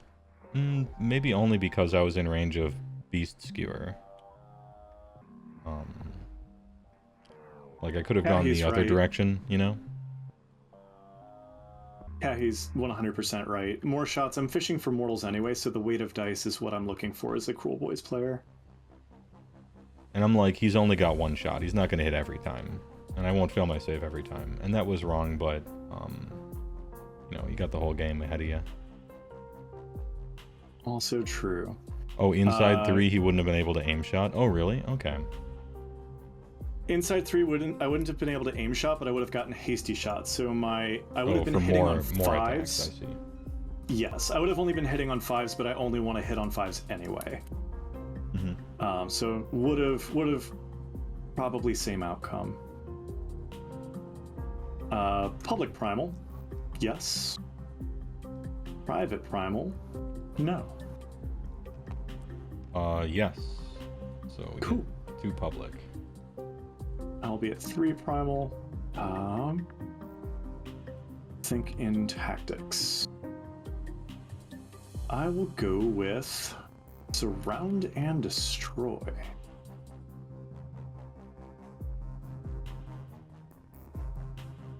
I'm going to elect Corpse Serpa. I'm going to elect this Choking Misty Swamp Kala, and I'll elect these Hawk Rots. Heroic action, I'm going to go for the free CP after ticking up for my 1 for the turn. Yes, and that's going to stay on... I'm going to put that on Scumdrak, actually. Alright, I'll get a command point. Ooh, I actually will. But on whomst? How about this guy? Since he can issue board wide, it seems like it's just always the right choice to put it on him. And, you know, speaking of rules that the rest of the game steals from Ogres, one of the few things that the Big Pig Regiment of Renown got, or Army of Renowned. Let's see. Okay, Magic Phase. I'm going to try and throw the War Scroll spell with this boy over here. Goes off on a 7. Goes off on 12. Ooh, and can't be unbound because of the special rules, right? No, only if I throw a primal dice at it, then yes. Oh, okay. But that would cost me a primal dice and then give you and I 1, so that would be helping you out. You're free to unbind it, though. What spell is this? Which one is this one? This is Summon Boggy Mist. +1 to charge for me, -1 to charge for you. Oh, that's okay. And by okay, I mean I'm not rolling above 12, even with 3 dice. Okay. Cool. So that's his cast. This one's gonna try and throw Mystic Shield again. Goes off on a 6. I'll throw a primal at it. Goes off on an 11. No, I'll keep it 11. And what's this one? Throwing a Mystic Shield from this boy right here. Oh, sure. Cool. Gonna just plop. Let's see. Throw another Choking Mist with Gobsprak. Oh, you can cast it more than once? I have a lot of mists. I have Choking Mist, Sneaky Miasma, Boggy Mist. Oh, okay. They're all different things. But I will try and throw that. That goes off on an 8. I'll throw a primal at that. Ooh. Goes off unbindable, and you'll be up to 3 primal, and I'll be back at 2 primal. Unbindable. And let me see if I'm going to be able to get... I might be able to get this whole heckin' group there. 24.3, and yeah. So it's going to be all 4 of these boys. Oof. I was looking forward to unbinding that one. Yeah. That is big utility. He'll use his second spell on Sneaky Miasma. Give himself a free hero phase move. Goes off on a 9 if you would like to unbind. How many spells we got left? I have 1 from this boy here. 1 remaining? Alright. Yes, this is from Gobsprak. So I might as well.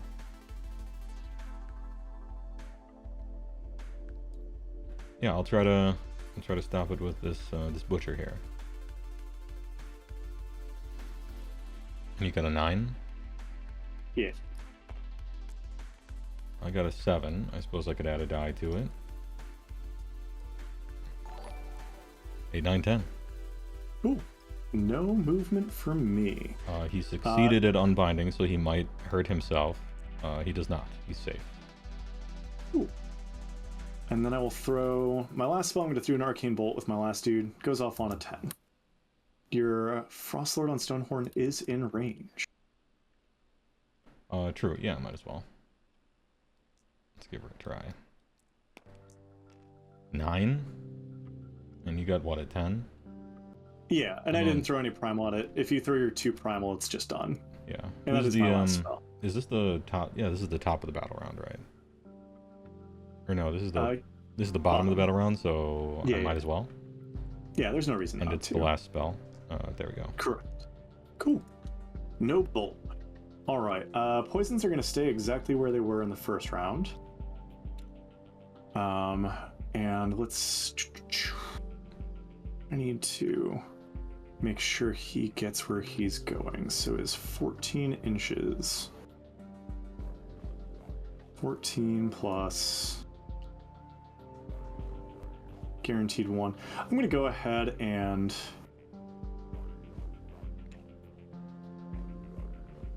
go to my movement phase.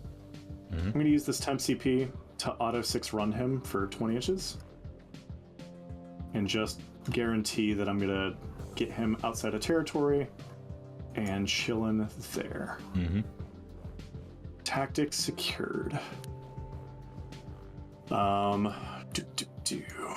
We will run these wounded gut rippers. They are in a big hurry after seeing half their unit get nuked. And they're just gonna do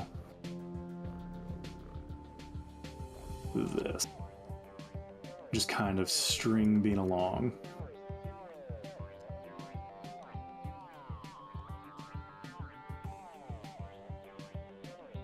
Cool. They can't run, but that's still gonna be like... yeah, he's gonna get in. He's gonna do what he needs to do, which you hate to see it. I hate to see it. 24 inches though, that's pretty good. 17 inches. You love to see that. 17.1 though. That would put me at 8 shots. That is literally on the precipice of not worth it to move them. Unfortunate. So this will be another thrilling movement phase. I'm gonna run the Swamp Kalla here with the Sneaky Miasma. He's gonna go 7 inches, and he's gonna chill. And make sure not to toe on, so I'm not blowing myself up. Scumdrek's going to wiggle, and just kind of... let's see. Choking Mistman was the one who needs to stay within 6, so I'm just going to move him. He's going to skirt 5 inches this way and make sure he's wholly in 6 and still has 3 inches on his Bolt Boys. Blizzard Wizard's going to skirt up his 5 and chill there. Gopsprak is going to scooch back. Yes, he is scooching back and capping off that side. Is he? Yes. Yes, he is.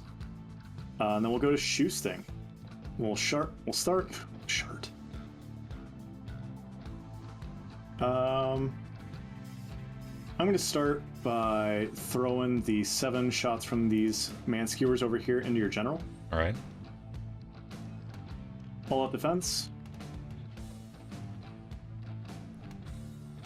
I'm trying to remember if I clicked this button at the start of the turn. I think I did. I think I was down to 1 last turn. So yeah, I'll use heroic leadership. Okay. Temporary. So he's saving on a 2. It's a 2/5. Yeah, Nice. so he's a 2/5, and he's naturally -1 to be wounded. Cool.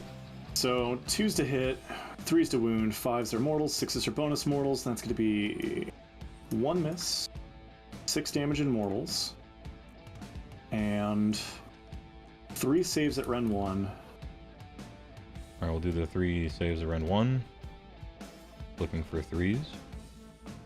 I mean, yeah, looking for 3s. Oh, I failed 2 of them.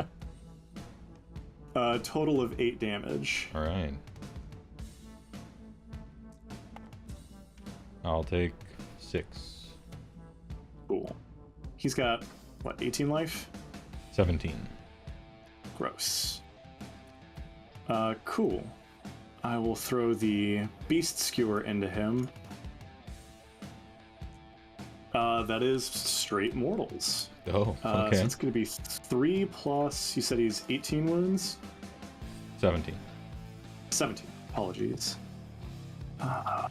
Okay, 5 ups. So it's going to be a total of 8 damage from that one. I'll take 5. And then I didn't want to have to commit everything. I was trying to sequence this so I could maybe start picking off the Thunder Tusk, but I'm going to dump the other 7 shots from the other unit of Boyz into your general as well. Mm-hmm. So 7 shots, 2s to hit, 3s to wounds, 5s are mortals. That is just 12 damage in mortals. All right. And then 3 hits at Rend 1.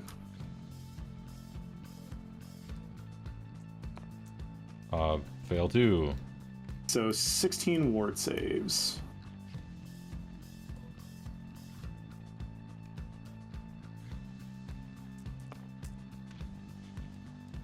I'll take 10 and die.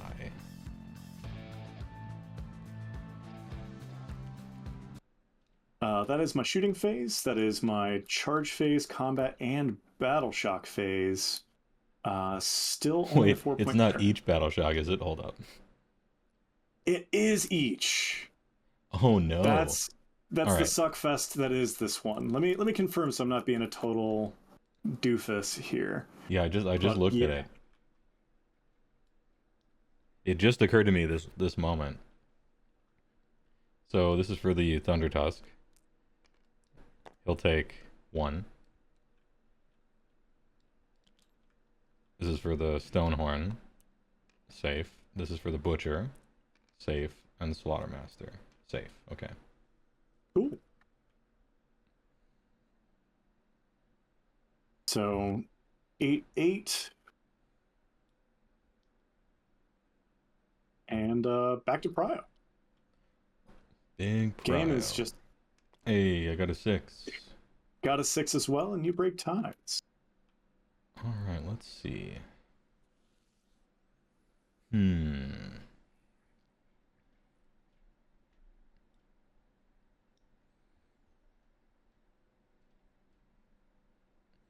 don't think I have anything particularly crippling to do if I take it.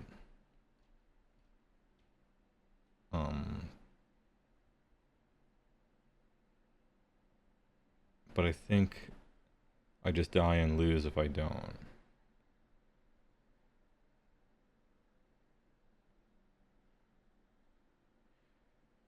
Yeah, they're 30, right? If they don't move? They're 24 if they don't move. Oh, okay. Alright. They're not... So I'm thinking long strikes maybe or lose- something. Oh yes, the Raptor long strike Stormcasty bones. So these guys are entirely out of range no matter what. This guy has to remain exactly where he is in order to get anything off there. I have to continue to keep these boys out of range where they're at and do my super interactive movement phases. So at the very least, it's not the most value I could get if I have a double here. Yeah.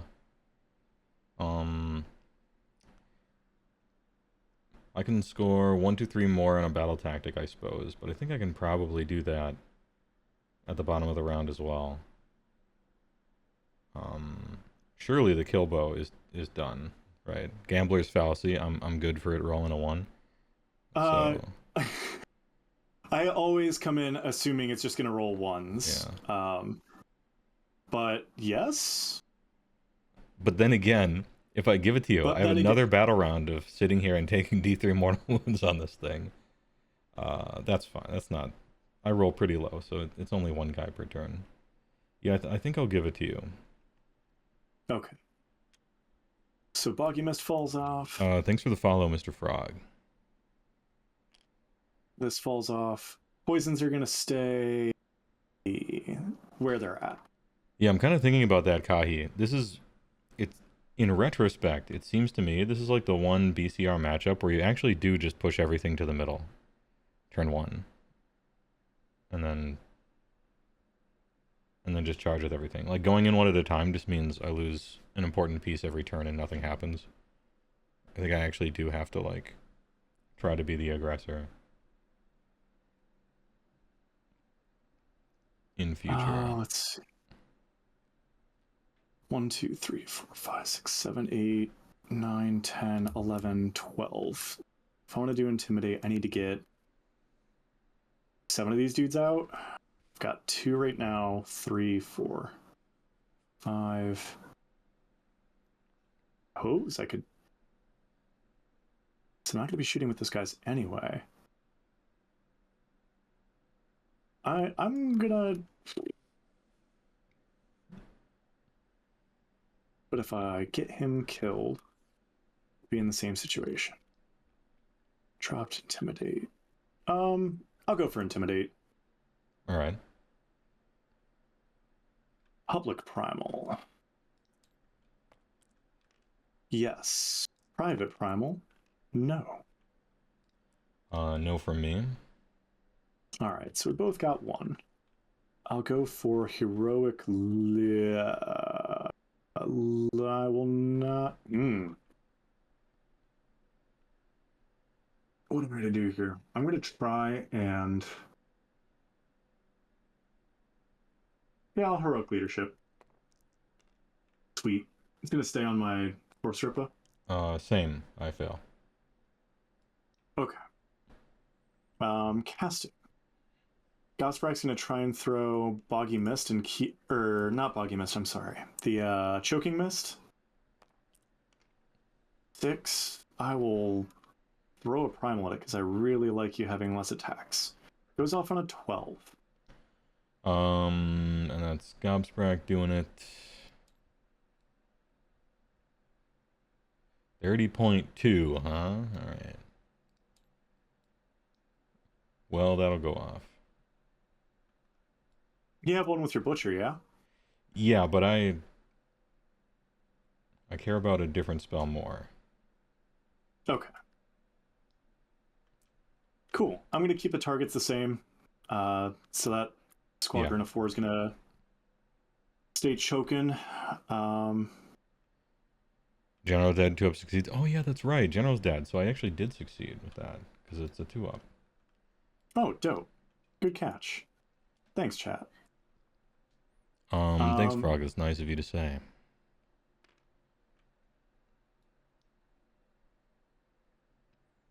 Do I have the range? I don't.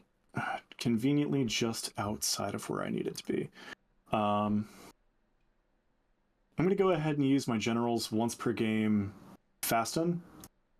And he's just going to move 14 inches. Yeah. That is way more than 14. He's going to plip-plop. Right. Yeah. Chilling. Like, dang. And he's doing that whole phasing through terrain thing. So we'll pull him back. Happy compromise.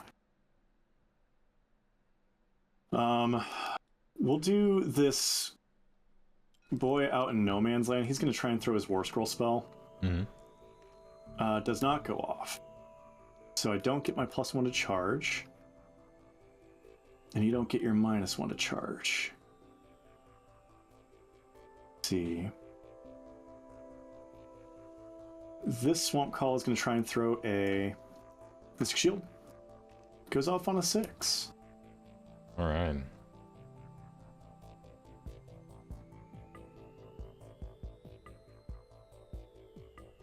Oh, not unbinding. Copy.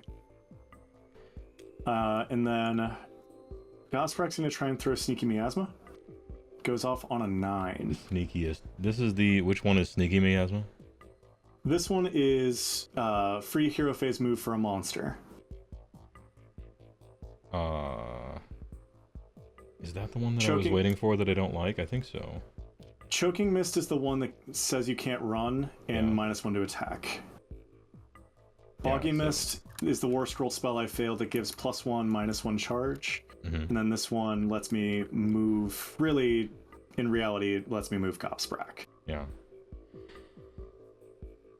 I think that would be over moving him even. Like, do you want to move him more than that? I don't think so, even.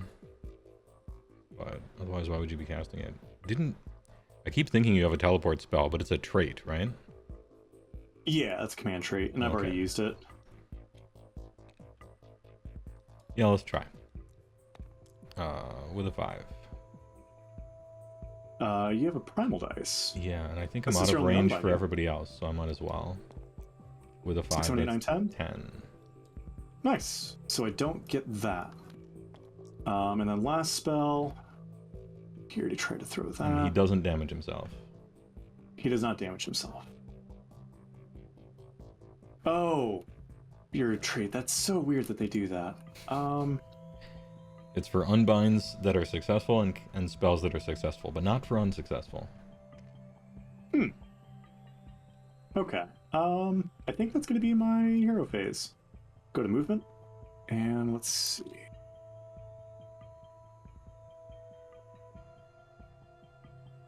I'm gonna go ahead and just drop a 9er.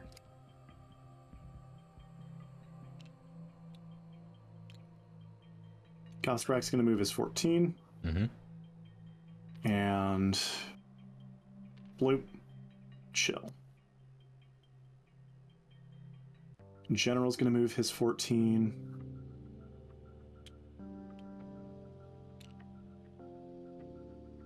Right. And chill. So they both have mighty 9-inch charges.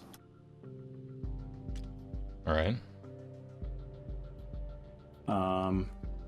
I'm gonna run these gut rippers that are not super wounded. They're in a big hurry. They're gonna go 11 inches. Nice. They're gonna post up, chillin' hard. Gonna do something like that. Yeah. Gonna run the Bolt Boys that were behind them. Gonna go 8 inches. We're just gonna go straight the hell forward. And also chill. Gonna run the Swamp Kala that was behind the Bolt Boys. He too is in a hurry. Booking And it. he's gonna book in. Ploop. So we're at 4, 5, 1, 2, 3, 4, 5, 6. Cool. So I need one more unit out of my territory. I'm gonna run the Wounded Gut Rippers, and that is not the Warpy Hole. There we go. So they're gonna go 7 inches. They're just gonna do that. Yeah. Literally just post up. We'll run Scumdruck, because I don't have a reason not to. He's gonna go 14 inches. And he's just gonna chill here. It should keep him in range of continuing to give his buff. Yes. Yes. The Swamp Kala 2 with the Choking Mist is gonna do this. And the Blizzard one's going to stay where he's at. Shooting phase. Killbow's gonna shoot into the Thunder Tusk. All right. 2 hits, but not we'll give him once. We'll give him an all-out defense. Sure. 3s to wound. Wounds, rend 2. All right, looking for 5s. Nope. And he's got, what, 16? Yeah. Okay. So 2 plus 6, so 8 damage.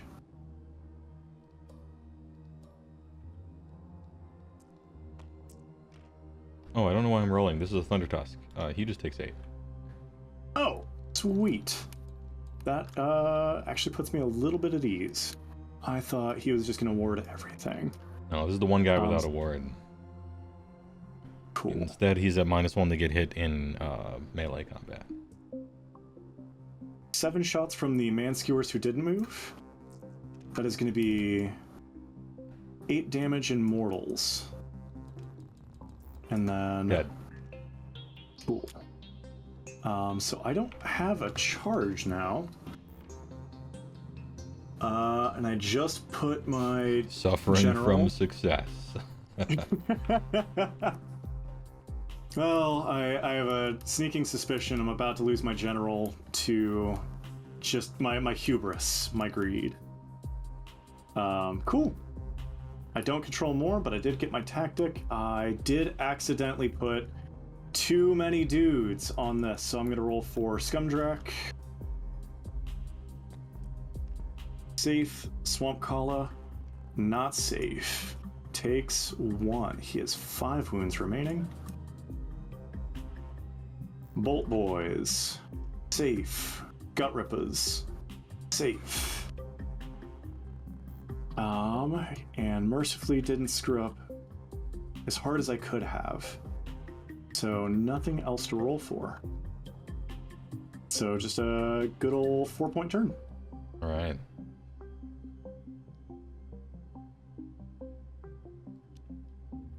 All right, this stuff wears off.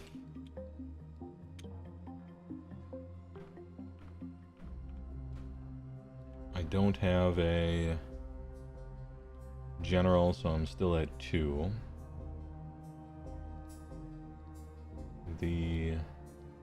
Let's see, what's my battle tactic? No public primal and... No public primal, yes private primal. Oh yeah, Sorry, didn't mean primals. Nope.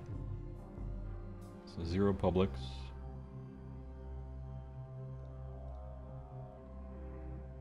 For battle tactic, I'm thinking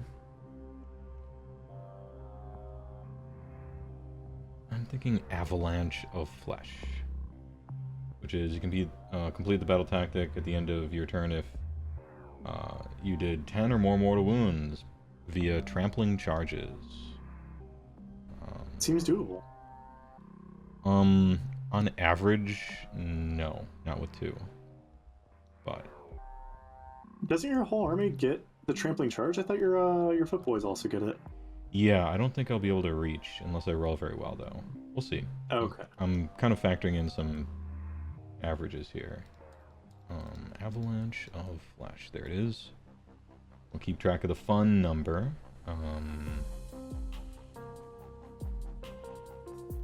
So heroic. Let's. Is it this guy's best day ever? No, it's not. I'm gonna try to get a command point. I do. Put it on Butcha. Oh, golly. Take up to 3 CP. I will...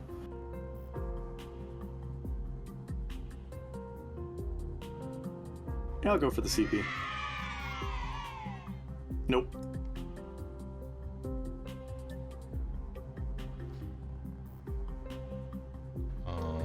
Let's see. Now I'm finally in range to get unbound by Gobscrack. And what is his rule? I wrote a magic card about his rule, but I can't remember what it does in AOS. So if he unbinds at all, it's D3 mortal wounds to the person he unbound, and if he unbinds on a 10 or higher, it is D6 mortal wounds. He is a double unbinder. All right. And once per game, I can unbind starting with 3d6. Ooh, okay. Luckily, the Butcher can't read. Otherwise, he'd be really insulted by that rule. And so he's coming out swinging. And by that, I guess I mean the Slaughtermaster. He'll try to cast the spell that he succeeded at every time this game when it didn't matter, and now it does. He got a 9. I have no bonus points to add to it, so it's a 9. Is he getting a bonus from the Mawpaw? No, he is not, because you only get that if you're within 1 inch of it. Okay. And you only have the 2 casts, yeah? Yeah. Okay. I'll go ahead and start throwing with his once per game 3d6. Yeah. Yahtzee! Heavy magic. That is all you, man. Hit Ready, thanks for the tier 1. For 2 months. Just playing a game against the Cruelboyz. So he succeeded. Alright, he doesn't take damage. And I'll do the D3 thing now, which is a 1. So we'll put those hit rolls back on this guy.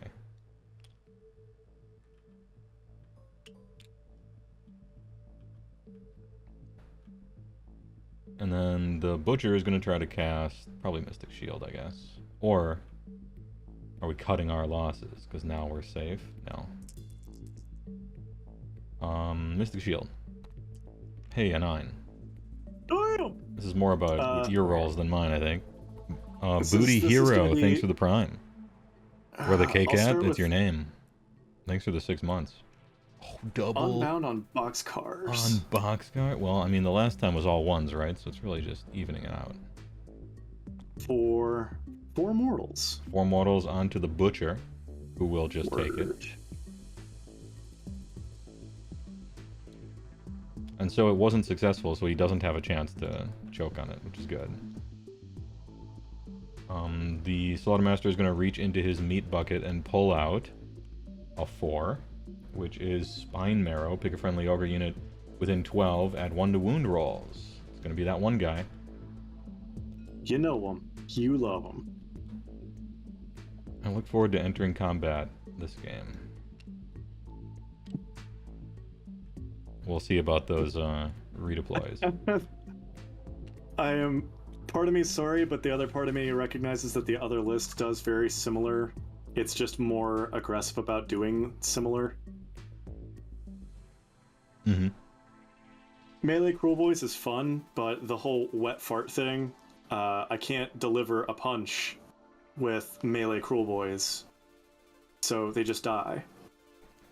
Yeah, and if everything's a glass cannon, you kind of need something else to pull ahead. Literally. Otherwise, you're just trading all game. But most of the time, not even trading. We've got Destruction Bravery, man. Oh, yeah, that's true. Alright, it's time to move.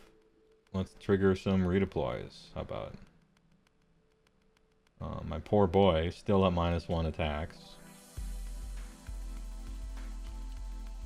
Whatever outside 3 happens to be over here. So you're gonna need a Mighty 3. You're good. Alright, he has 1, or I could do that. Ooh, whoa. Or I could do this. Oh. And then have you roll a 6, and then he... Alright, he's at -1 to charge, or did you fail that spell? I did fail that spell. Okay, so I can actually charge. Yeah, let's go this way. How about? And I'll go like, I have 14, I guess, worth of movement. I'll go like all the way over here. So I can kind of charge whichever direction. There. So Ooh. that's this guy's movement. I will spend the CP to redeploy my general. So that dude is sweating. A big 2. Some of the rolls were bound to eventually go the wrong way for me.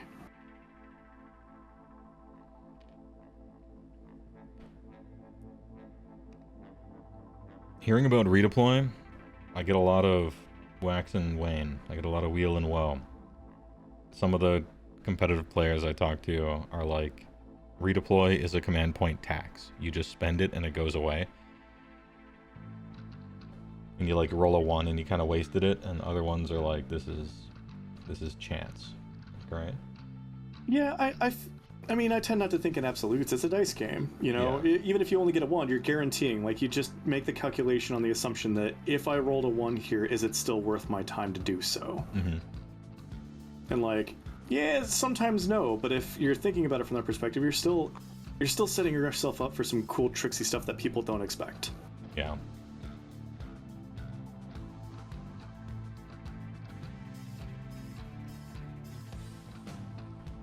Alright, that's that guy. Butcher. Because these guys can't issue themselves commands. Butcher is... Hold on. Butcher cannot run. Yeah, he can't run. How far away from that is General Man? Is this like 12? It looks like maybe 10, 11. No, it's 9? Yeah, he would just need a 9. And I've already issued his redeploy, so I don't get to double tap on my commands. Alright, Butcher, your time is now. You do have -1 attack, but I'm not interested in your attacks. I'm interested in your impact hits. So he's coming in. Also, I need him to be within range of these guys to reroll their charges in case they fail. Oh yeah, cash money. Because they can't issue themselves commands. They're not smart enough. And then, I don't know what this poor Slaughtermaster is doing. I guess I'll do this. That's all the movement. It's time to shoot. So I released 2 Blood Vultures. And, I don't know what I'm gonna put them on. I'm gonna put them on something.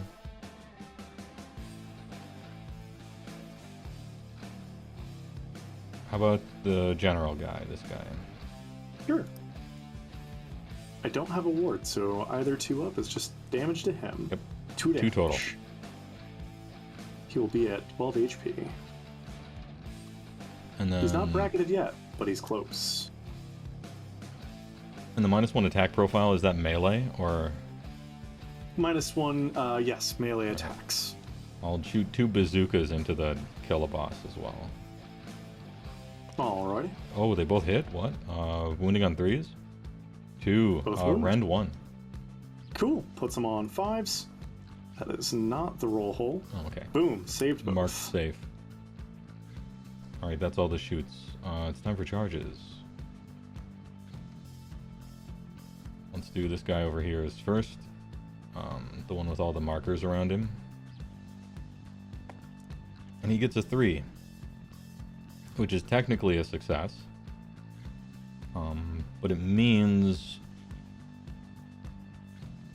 I probably fail my battle tactic, because the higher my charge roll, the more mortal wounds I do, and with a 3 I won't be able to do enough.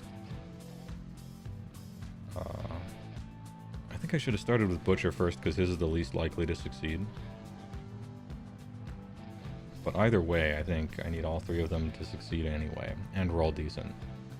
So I guess I'll spend Butcher's heroic leadership to reroll this.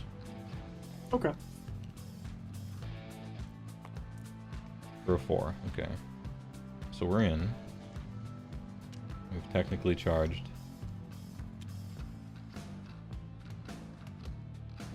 4 ups or mortal wounds, that's 1. Gopsprek has a 6-up ward. Does not save. He will be at... I think he's got 14 wounds, so it'll put him on 13. Alright, so we're at 1 out of 10. Butcher is going to charge next. He fails. And the Stonehorn Beast Rider is going to charge. He gets a 10. So he's for sure in. But where is he in? Where could I go? I can go anywhere.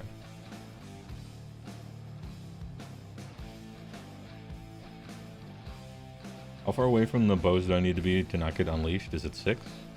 Yeah. And that is per model. So even if you landed on the second Gut Ripper, Yeah. you would only be getting 1 dude into you. Either way, you've got them tied into combat. Can I land? No. I don't think so. I think I would have to roll an incredible number and then get behind here. Which is possible, but... Right, Very much possible. I'm gonna put 10 dice on kill a boss. If 9 of these are 4-ups, I get my battle tactic. 3. Well, 4 I mean. Ooh, he's going to take 4, putting him at 8 HP. Alright, battle tactic failed.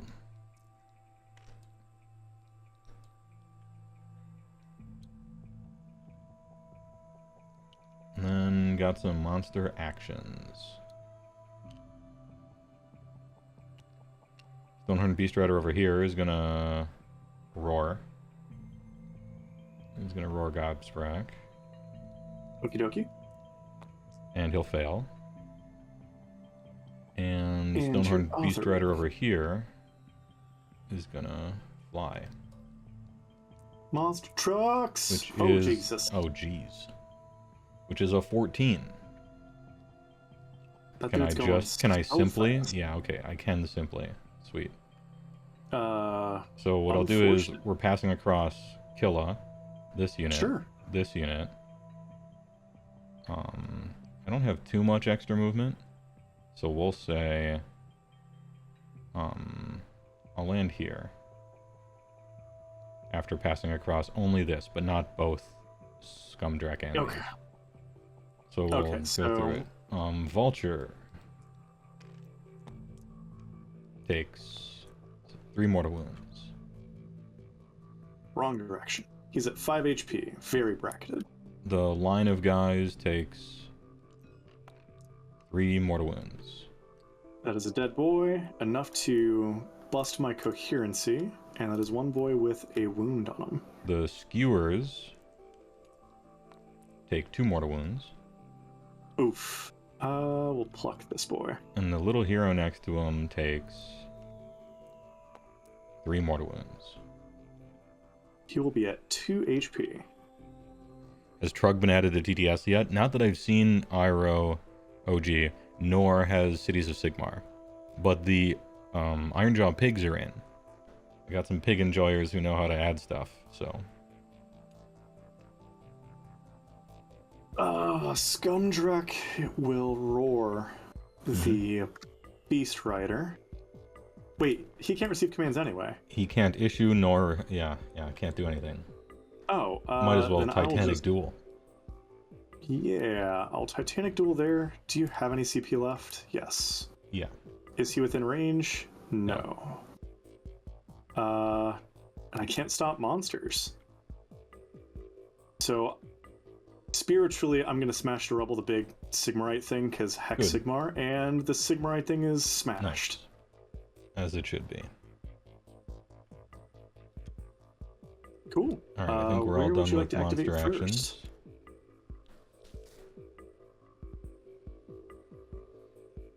The person who goes will be probably the guy surrounded by everybody, right? He's gonna Manscure Bolt-Boys. What is their save? Bad. If you have rend anything, it goes straight to damage. I think they're 6 up save. Alright. And then we got a Swamp Kalla. Swamp Buzz is actually a very nice buff wagon as well. 4 up save has the potential to hit like a brick shit house. Yeah. How many wounds? 14. 15. Named version has 1 extra one. Alright. But not Gobsprack for some reason.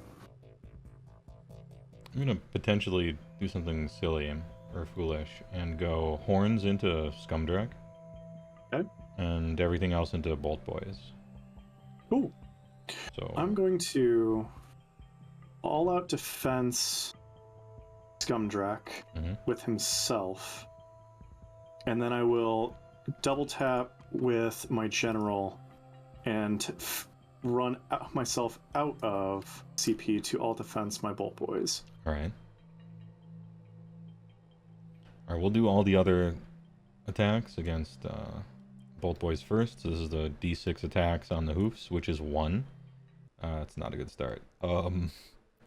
He's on 3s and 2s. Miss, okay. And then a bunch of punches and kicks. 2, no rend. Cool. Saving on a mighty 5. Blue. Save both. Alright, that's it for the attacks into the Bolt-Boys. The rest into Swamp Boss. These are on 4s and 3s. Gross. Oh dear. 1. Oh dear. 1 at rend 2. So he'll be on a 5 as well. Easy. Save. Alright, 0 damage. Your go. Gobsprack will pile in thusly just to continue desecrating Sigmarite Mm-hmm. rubble. All of his attacks he has You're right. Nice. Cruelboyz OP confirmed, Kai. Yeah, correct. So everything on him also mortals. The only thing in this army that doesn't do venom encrusted weapons is Scumdrek's tail. All right. For some reason. I don't know. A lot of times a creature has like a poison tail. You might have. I feel like you might as well add that. It's literally dragging through the swamp, man. You'd Yeah. think it would take something, gross with it. Bogbark Staff, It's changed, rises from the lurking pit, and says that is incredibly unlucky. I mean, it's a dice game, and Stonehorns are very unreliable. They're kind of all over the place when it comes to their rolls. So the kind of stuff is going to happen in a dice game. 1 wound, rend 1 into the Stonehorn. All right, now what are all my things here? Okay. That +1 save there is yours, right? Yes. 1 rend 1, so I'm on a 5. I'll fail. That is going to be D3 damage for 2 damage. All right. 5 aboard. Beacon tap. I'll fail. And take 2. Beacon Talons, 5 attacks, 4 is to hit, 3 is to wound, 2 misses, 3 is to wound, 3 wounds, rend 1. Looking for 5s. Take 2. It's going to be 2 damage each for 4 damage. I'll take 3. We'll do backup stabba, 2 attacks, 4s and 4s. That is going to be 1 mortal and nothing else.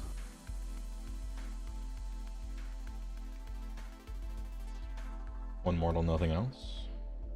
Yeah. Out of range to get my bonus mortals. I'll take it. And then a stinger, 1 attack, 3s and 2s. You've never seen Gobsprack do any damage? Dude, look, he's, 1 at he's rend got 1. attacks. He's attack. What is it? 1 at rend 1. 1 at rend 1. Hey, there we go. Cool. That is his activation.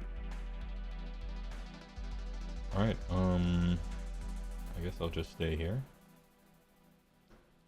And they have like Mightiest makes Rightiest. Like you have this right now, don't you?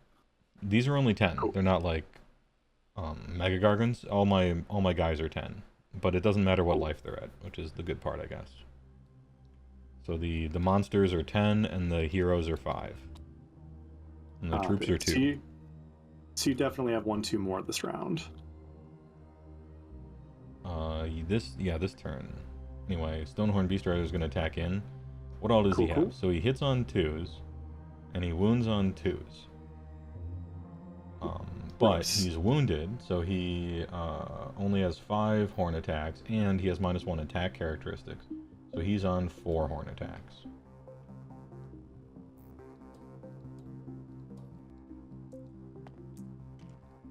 I'll hit. Take 3 at Ren 2. He only saves on a 5, so this will be... With his Mystic Shield, puts him on 6s. Saves none. It's gonna be 9 6 up wards. I get +1 damage on the charge, so it's actually 12. Oh, okay. Cool. 10, 11, 12. 6s. He's gonna take 11 damage and be down to 2 HP. D6 Stomping Hoof attacks. It's 2. On 2s and 2s. Actually... Let's say, the hooves, how are they on the 2s? hooves are up to 3s. Is that what they normally hit 3s on? and 3s. Is that what they normally hit So on? normally they're 3s and 2s, but he's wounded, so 3s and 3s. Okay. Oh, but he has +1 2 wound. What was that from? Oh yeah, that is actually every profile, so we're back to 2s, I guess. These 3 don't count because that's a different weapon profile, but this thing counts for all weapons. Ooh. So we're back to 3s and 2s, I suppose. I will miss one though. So 1 at Rend 1. Okie dokie. He's on a 5. And he's gonna take it. It's D3 plus 1. 4. Oof. Cool. 6 up ward, 4. He's dead. This is the end of Gobsprak's tale. Alright. Hey, I had fun rolling some attacks there. This is all good. Now the swarm comes in here. Let's see if Scumtrack does what he can do. I've seen him flop for every time he's done, you know, anything worth a hoot. I mean, that's kind of destruction monsters. They like to put 4s all over the place. Oh, for sure. With the Titanic Duel, he'll be hitting on 2s down the board. Mm-hmm. Except for, I think, one of his profiles. Let's see. We are looking at 4 profiles. First one, 4 attacks. This is going to be 2s and 3s. 6s are mortals. That third 6 was not there, because I do not have that many attacks. But that will be 6 damage in mortals. And then 2 at Ren 2.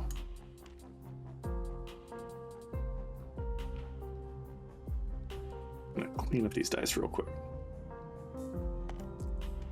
I'll take 4 mortals, and then what else?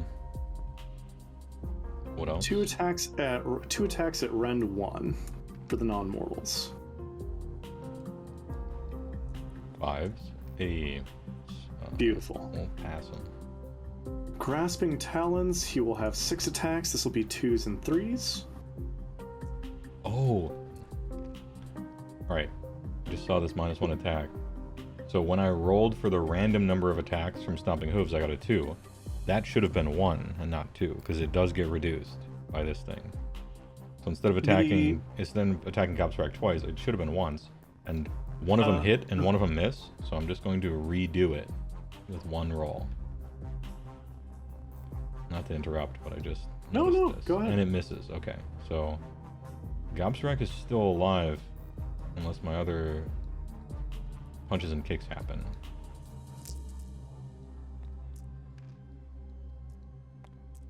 So 2 at no rend on Gobsprak. And I would need to save both of these. 2 at no rend, 4s, neither. 1 damage. 6s, neither. He's still dead. Okay. Appreciate the honor play there. Well, I mean, it's not a melee, like you have to do that. That's fair. I just didn't think about it because I was rolling for the number of attacks, and I wasn't thinking about the -1 number of attacks.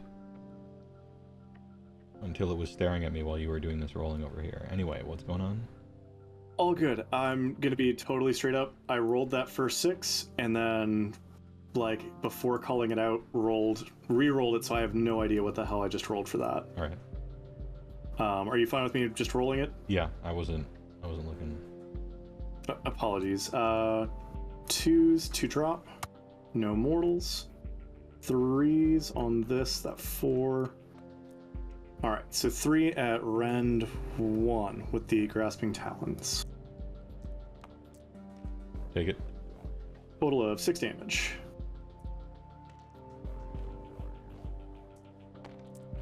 I'll take 4. Ooh. Noisome Bite is going to be 2s and 2s. Hits. Misses. And then the tail, 2 attacks. This is going to be 3s and 2s, but these don't mortal no matter what. 1 miss, and then 1 wound, Ren 2. Pass. No, still fail. 5s, or 4, 5, 6? No, yeah, we got it. Ooh. Starts at 4 -2, so I needed a 6. That is all of his profiles. Is the tail like a D6 one? Is that a big one? No, it's just Ren 2 for 2 each. Oh, okay. I'm not sure why they did it the way they did. You could Both say boys that are gonna... about a thing or two. Yeah. Certainly. Let's see, I've got 1.5 inches here. Scooch. Scooch. I'm gonna try the old Serpentide. And see if they can't get all of their 1-inch profile stabs in. Looks like I'll have to give at least one up, unless I want to give two up. So I'm going to give one up. Alright. So I've got 4 of my boys in. And it dawns on me that I wasted my last command point, and they're just going to take a raw battle shock. Okay. 2 attacks each, so it'll be 8 attacks. 4s and 4s, but they mortal on 5s and they bonus mortal on 6s. Alright. That's going to be 6 damage in mortals. And nothing else. I'll take 3. And then, last but not least, I'm going to leave my shaman where he's at. It's changed. Do you still have 1 Stonehorn in Deep Strike? No, he's dead. No, I got a lot of Stonehorns in Deep Strike for next game. They're waiting for the next one.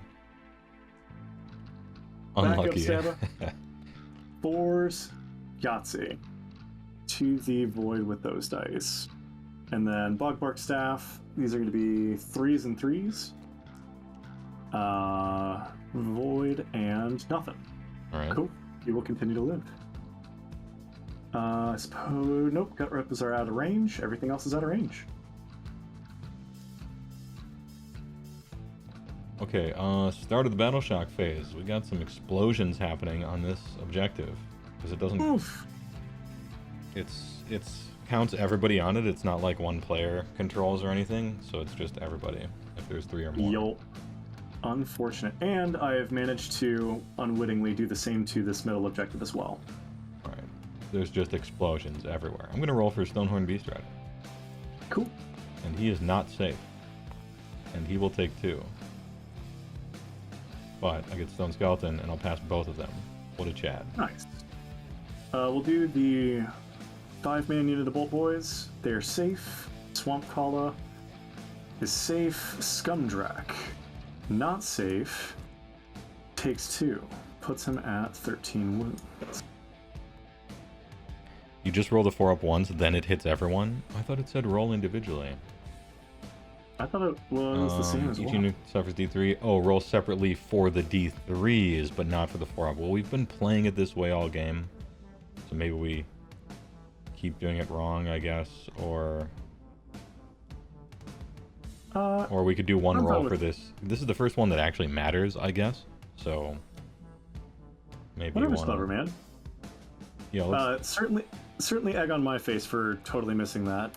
Well, I mean, I missed it too. Egg on both of our faces. Let's do one roll for the Sure. whole thing. Oh, big.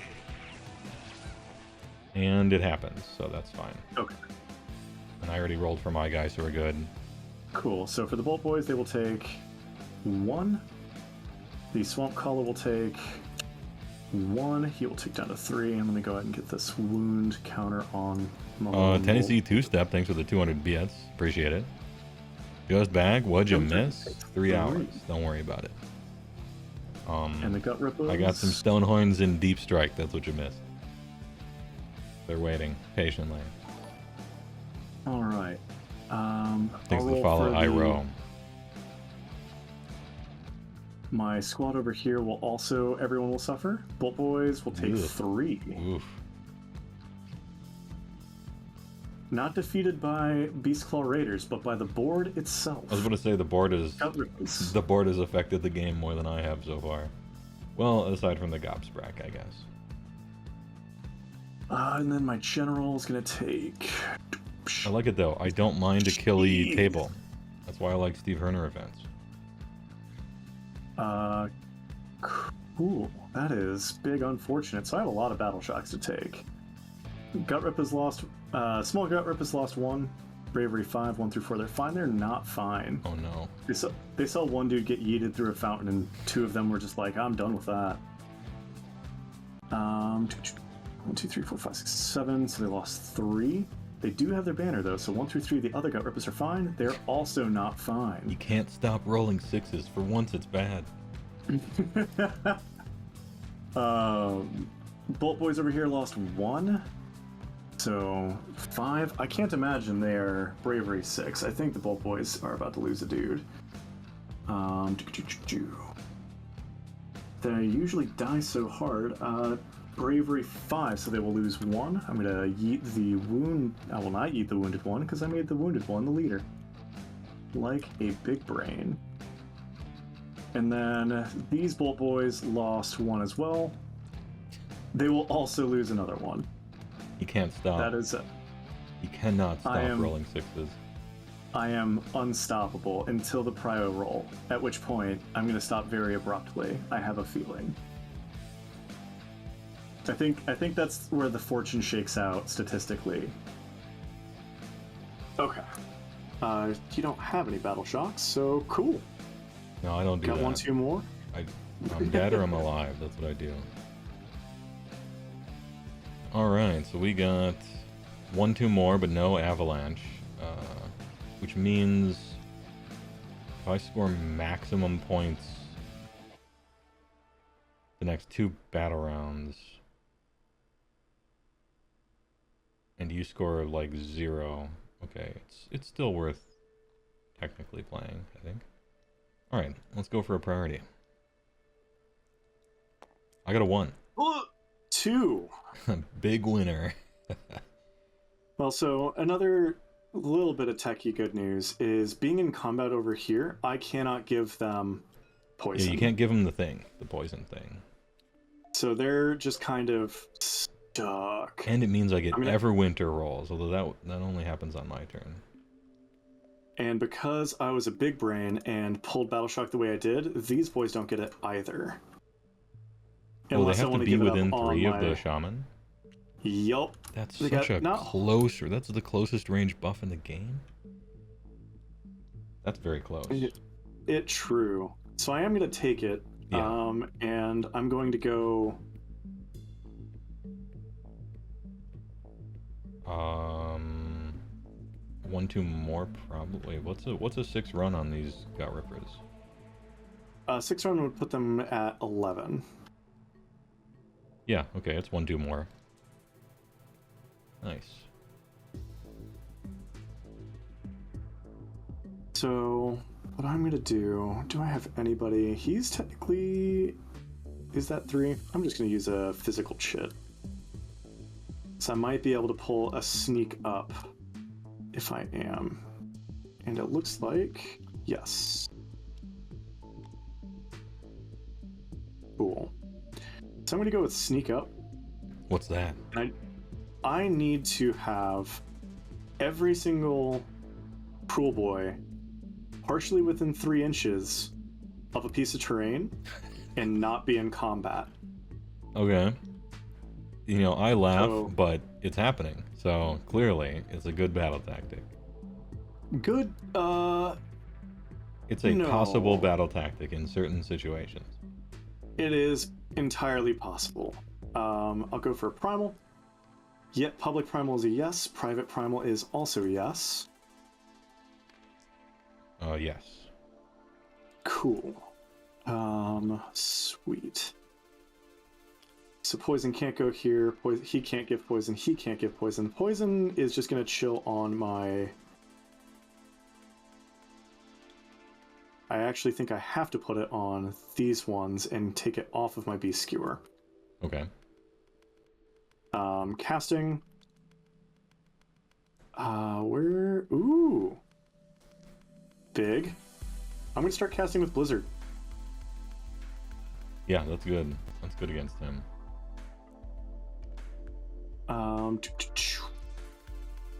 Got 3 primal, so throw 1 primal. Oh, throw 2 primal. And I'll throw a 3rd primal just for giggles. Just for fun, yeah. Nice. Goes off on a 16-23. Alright, 23, and the maximum possible I could get, technically 24, alright? 4 6s. Playing Yahtzee. But I don't think I'm within... Oh, maybe I am. Yep. Yeah, you got the unbind there. Alright, chat, are we thinking 4 6s? There is, like, definitely other spells I should be unbinding right now. But let's do the funny stream moment.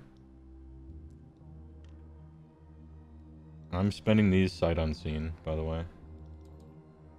We're just rolling 4. Just roll 6 is easy. Alright, not even close. 0 6s. But that's pretty close to 6, 3. So. Fail to unbind. So, let's see if we both blow up. I will take 2, but I will deal 10, 17 mortals to the Stonehorn. 17 mortals, it's pretty good. Pretty good. Any 5-ups in the chat? A shitload of 5-ups, actually. But, that's still 10. And so he's still dead.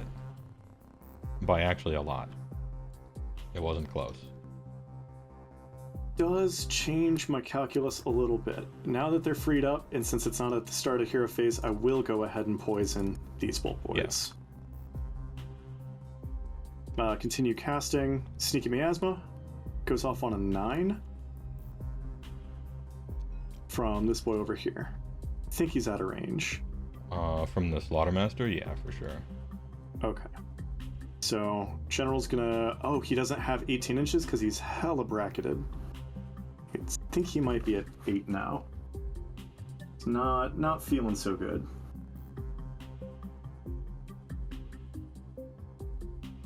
Homie's chilling at 8-inch move. We're getting the sweep. This is the cinematography sweep here. And zoom in. This is like the anime thing where the Cruel Boy here is like talking to the Thunder Tusk in the background. He's like, "Your fate is sealed." I'm gonna try and throw Choking Mist. Goes off on an 8 from this boy, which I think he is free to do so as well. Yeah. And it's just gonna tag that boy and that boy. Looks like you missed your save. Kind of like missed the same anyway. Cool. And what in the Mortal Realms did 17 mortal wounds as a spell? It's Blizzard. I can't remember the exact text of the spell, but people have cast it on me a few times. And what it means is they roll a bunch of dice, and then a Stonehorn is just lifted from the table. And then sometimes something else happens, but that's what Blizzard does. It's a nuclear bomb. It's awesome. Gonna run the Hopgrots, who are gonna run a total of 9 inches, and they're coming in. I smashed this big old piece of terrain. I don't know that it counts for me to be within 3 inches of it. Yes, it does. It's still a terrain feature. It just loses its specific War Scroll rules. Okay. So, like, the text within the box goes away. But it's still a terrain feature. To my chagrin, as a person who likes to destroy terrain. It doesn't even remove it from the table. It's still a wildwood if they want to teleport to it or something like that, but... They're just going to run 9 inches and chill, T-posing on the destroyed rubble, and proceed to desecrate it with their fecal grenades. We will go ahead and... You have not played this GHB? Is that a new universal spell? It's a new seasonal spell. So every GHB is a season. One of the spells is Blizzard Nuclear Warhead, and the other one is World of Warcraft. And they're both really good. This isn't true for every army, as we see, but for my army at least, it's like whatever the seasonal spells are, you play them. Because year spells, not so great. This homie's just gonna move his 5. Cruelboyz spell's kind of good though. Their lure's really good. TBH. These boys are gonna move their 5 and get their range cut in twain. The 2 Gut Rippas still alive are gonna dash their 7 inches and just kind of gum up the middle. Mm-hmm. I can't redeploy because he can't issue, so you're good. You're good on redeploying anyway. I'm just going to park him there because I don't want to accidentally give up my battle tactic like a dingus. Mm-hmm. Run the other gut rippers. They're going to stooch up on this one and park there. Run this Swamp Kala with Sneaky Miasma. And he's just going to wiggle wiggle and continue to live on his 1 wound. Save is gone. Man, I really let this get messy. He'll just move his 8, and I need to put that Gut Ripper who got lost with his kin. How close to terrain do you need to be? 3. Okay. So really, I just need to not charge him like I was thinking I was gonna. I mean, although... You can still roll the charge, and if you roll insane, then you just land next to this. This is also true. You don't have to follow through with a charge, even if you roll high enough. I'm gonna move him his 8 and plop him here. Mm-hmm.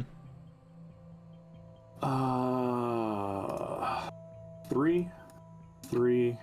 Everyone else is within 3. Cool. Now that I have succeeded in not shooting myself in the foot, I'm going to try and shoot a Stonehorn in the face. Alright.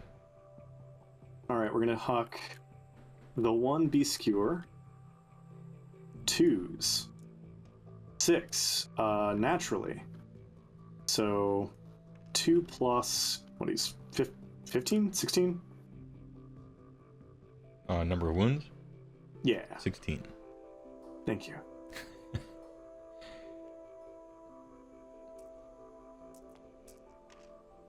A total of 7 wounds.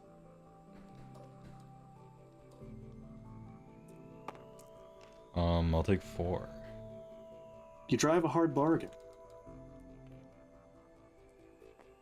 Okay. Bolt Boys, they gonna huck. I think they're all within 12? Yes. So they will get their hasty shot.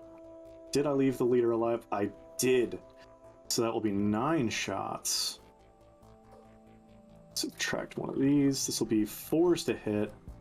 5s are mortals, and I don't think I'm in range to get bonus. I am in range to get bonus mortals.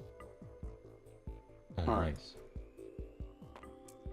Right. It will be 7 damage in mortals and nothing else. I'll take 4. 1 life remaining. I'm going to huck the 3 bolts long bomb from across the field. The 4th boy closest to this is out. Alright. So 3 shots. The Hail Mary from NFL Blitz 98. Miss. That's going to be 3 mortals and 1 hit. Oh, he's probably dead. 1 wound. Friend 1. He's definitely dead. Okay. Alright, I got a lot of Stonehorns in Deep Strike right now. That is going to be my shooting. I'll try for the long bomb charge with Scumdrak. 10. Not a 10. I'll spend the CP. Not a 10. Alright, but you're still within 3 here, so we're good. Yes. But I don't get 1, 2 more, because I still only hold 3. I never bothered to take this back, like a straight-up genius. Oh, okay. That was factoring into what I imagined the scores would be. What's the score? 20... Wait, let's see. Right now, I've only scored 4-point turns. Yeah, I think it's... In my head, it was 24 to maybe 14 or something by the end. Little known, but Stonehorn comeback from the pot on a 4-up. They are actually gets. Yeah, but it's half of the unit rounded up, so it's the whole Stonehorn coming back. Not too many people know that.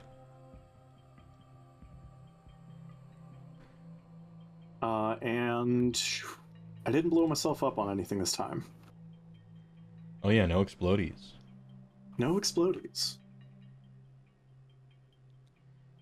Alright. Does that guy have 2 life remaining?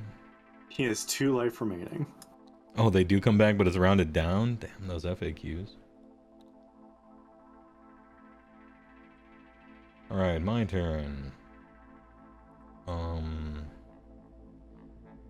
My battle tactic is going to be all ogre keywords. Oh no, I probably can't even do that one, now that I think about it.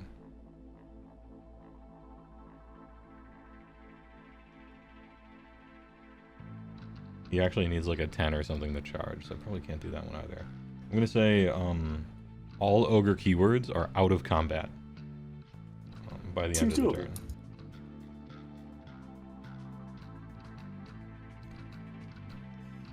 I think it's called Savor the Taste.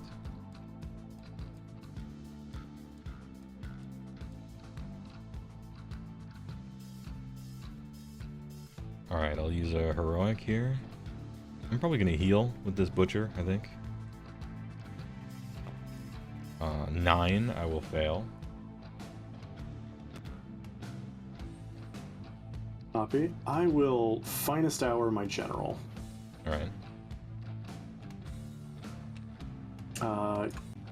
You'll have no public primal from me, and I will have no private primal. I will continue to have no primal. I will fail as well, no primal. Civilized magic. Alright, Butcher's gonna cast the Blizzard. I guess. Let's do it. Surely I'll get a 12. Pretty close, but no cigar. Nobody rolled a primal, so fails to cast.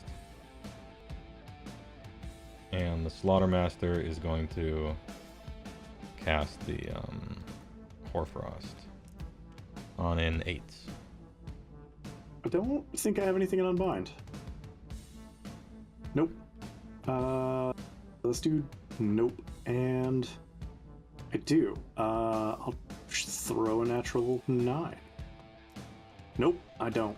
Alright, and I rolled to see if he hurt himself, and he doesn't. Nope. So he's gonna put the... He's gonna put that on the Butcher. Oh no, yeah, we both have -1 to attack though. Hey, I'll put it on the Butcher anyway, if I'm within range, which I may not be. No, we're good. Oh yeah, totally. D3. It's 2. We'll hit on 2s. Seems good.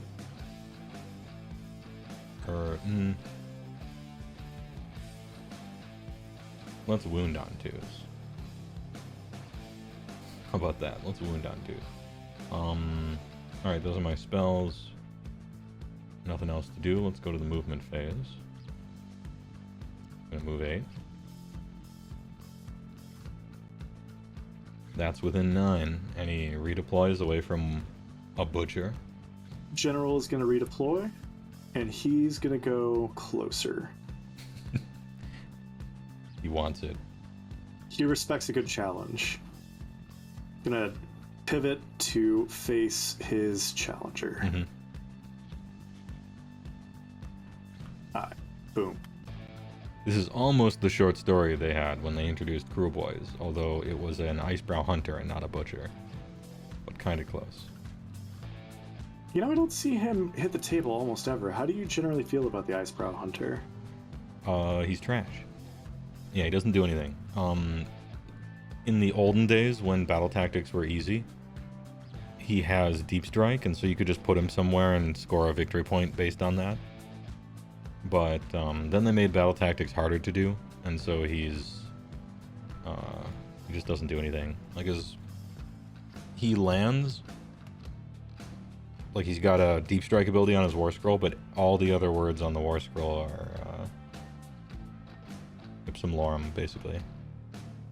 Like attacks, armor, special abilities, just all of that. Yeah, he doesn't do anything. He Deep Strikes, which I don't want to downplay that. Like, Deep Striking was pretty good early on in the battle strikes, or battle tactic stuff, where you could, like, put 2 units and they were on the other side, and now you get victory points. It was like a pretty good return because he's kind of cheap and you get victory points for 140 at the time points or so. But after they changed those, you had to like, he had to like actually do something and he doesn't. So I don't know. You know, the great wheel of rules they turn, and someday he'll be a real boy.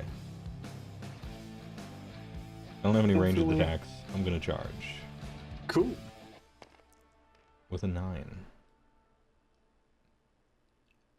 No, I'm kidding. We're going in. You're probably going to do it with the mortal wounds. I do not have a ward. Oh, should I have done this smarter? No, okay, we can still do it. So I got 9 dice to roll. However,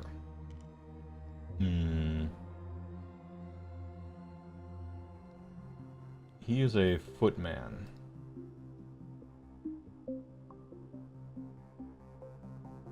And so he's on 6s.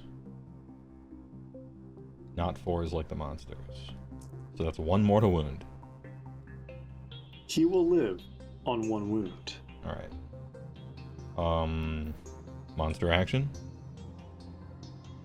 He's gonna try and spinning wheel kick off his vulture and kill him with a stomp. 2 up.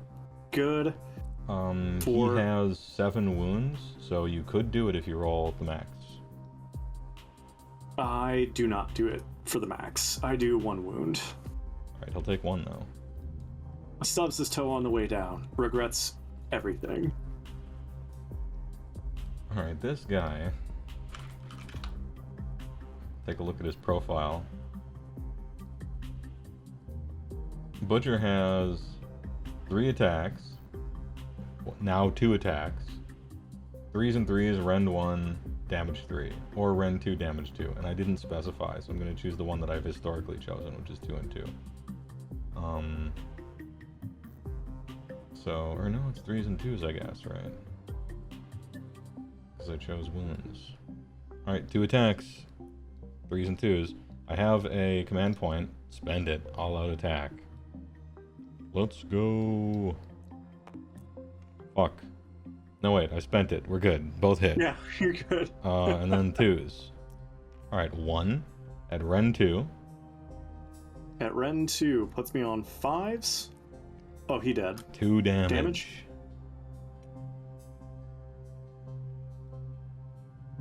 Whomp. He gone.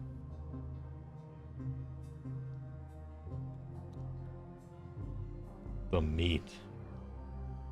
Alright, and that's it. That's all the stuff. Cool. Did I pull you into combat? No, I didn't. I don't believe you did. Alright. That does give you... Dude, that's the first time the Butcher has physically attacked in combat and killed something. I'm pleased. This was a good game. However, when you landed over here... I took this one. Okay. So you will still have 1, 2, 3.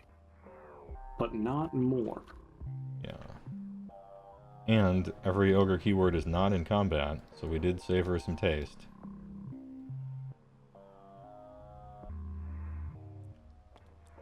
And 4 on Prio.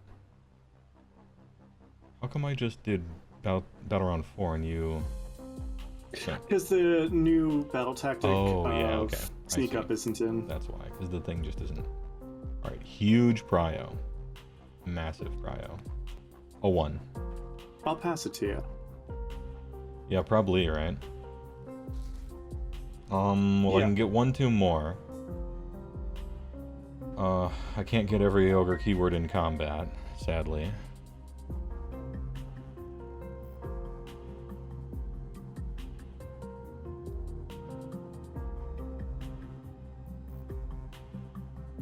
Butcher has Blizzard though, yeah? He does have Blizzard, but I'm trying to see if I have a battle tactic to satisfy. Cool if I offer the observation I'm seeing? Sure. Magical Mayhem. We have 1 public primal, and I will have a private primal as well. You can blizzard something off easy. If the spell destroyed the ability, or pick one enemy. Okay.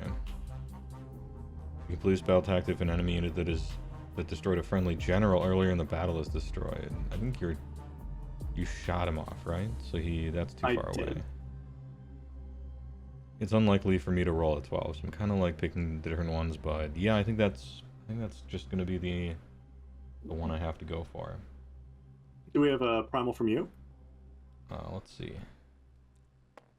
No. So I mean, 12 on 3d6. Do we have one? Slightly above. We have one primal. Yeah. Okay, hey, that's possible. I'm just looking for possible. He's starting to believe. Yeah. All right.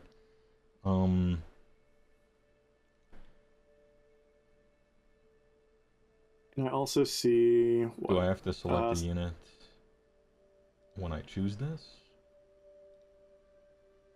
Pick one enemy unit on the battlefield. Yes. Okay. Magical Mayhem.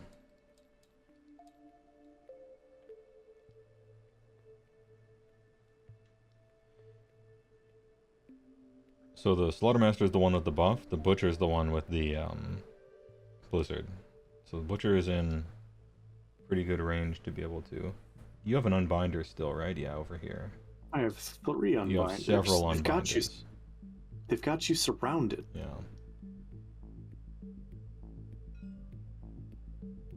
And this is 12 wounds remaining on this guy? Yes. 12 so wounds I feel like remaining. I just choose a really low wound unit, so I'm like guaranteed to kill it if I miraculously cast the spell. Why get lucky twice, right? Yeah. I've got a 4 wound unit here and an 8 wound unit over here. Both in range. How many wounds left does Swamp Calla Shaman have? Fucking 1. 1? Because I have a Butcher War Scroll spell that does a D3 mortal wounds. And that's significantly easier to cast than Merciless Blizzard. Very true. What's the range on it? I'm pretty sure it's 18. Does it require visibility? And you skillfully have your guy 18.6 away. You could hit him because of the Pokrot, but I don't think you can hit him because of invisibility. Pokrot counts as the same model, or the same unit for measuring purposes. But I'm outside of 12, so you can't see me. If you don't require visibility, you're good to hit him. Oh, it definitely requires visibility, for sure.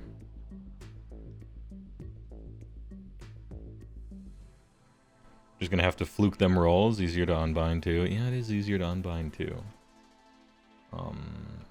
Alright. We blizzin. Go for the blizzy. I'll target whoever I feel like targeting because you target after you cast. It true. And I get 3 dice. Just roll 6s. So easy.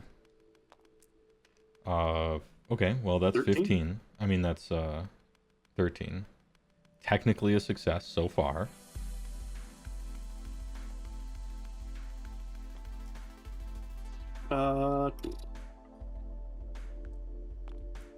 Oof. 11. I would need a 2. Oh, lit. 10, 13, I match, but I don't unbind. So you get it. It's landed. It's landed on Mars. It's happening. Okay, I've never resolved this spell. I've only had it resolve against me. What do I even do?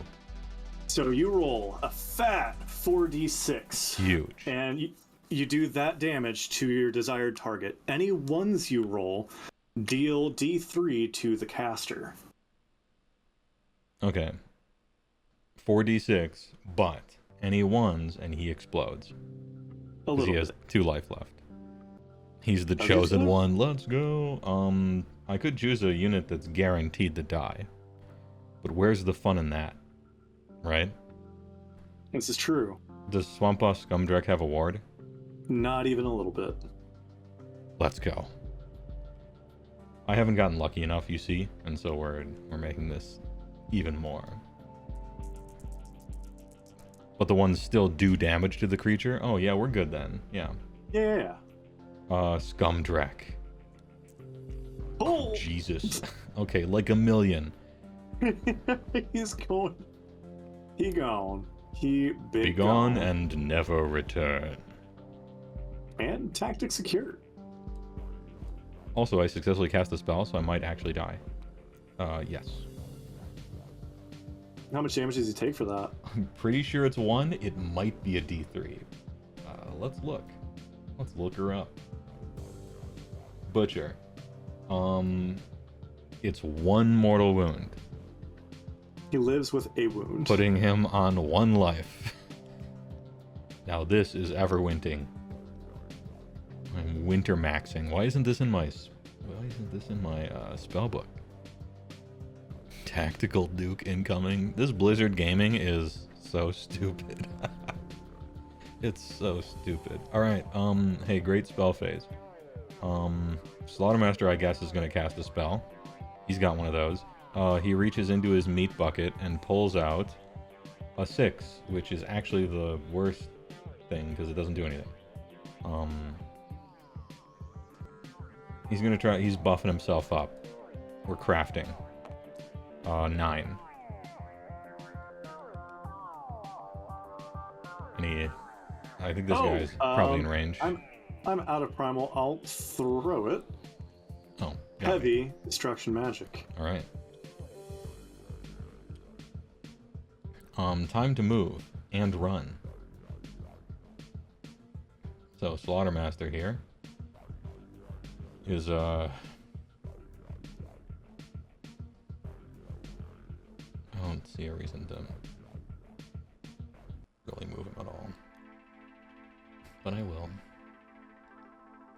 Maybe a silly question, but would you not have been able to empty your Great Maw Pot to heal your dude up before casting? I would have, but I was outside of an inch from 2 turns ago.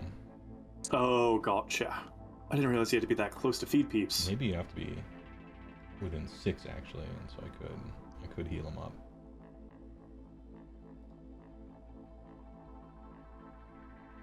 I think the Maw Pot is more forgiving than the other thing.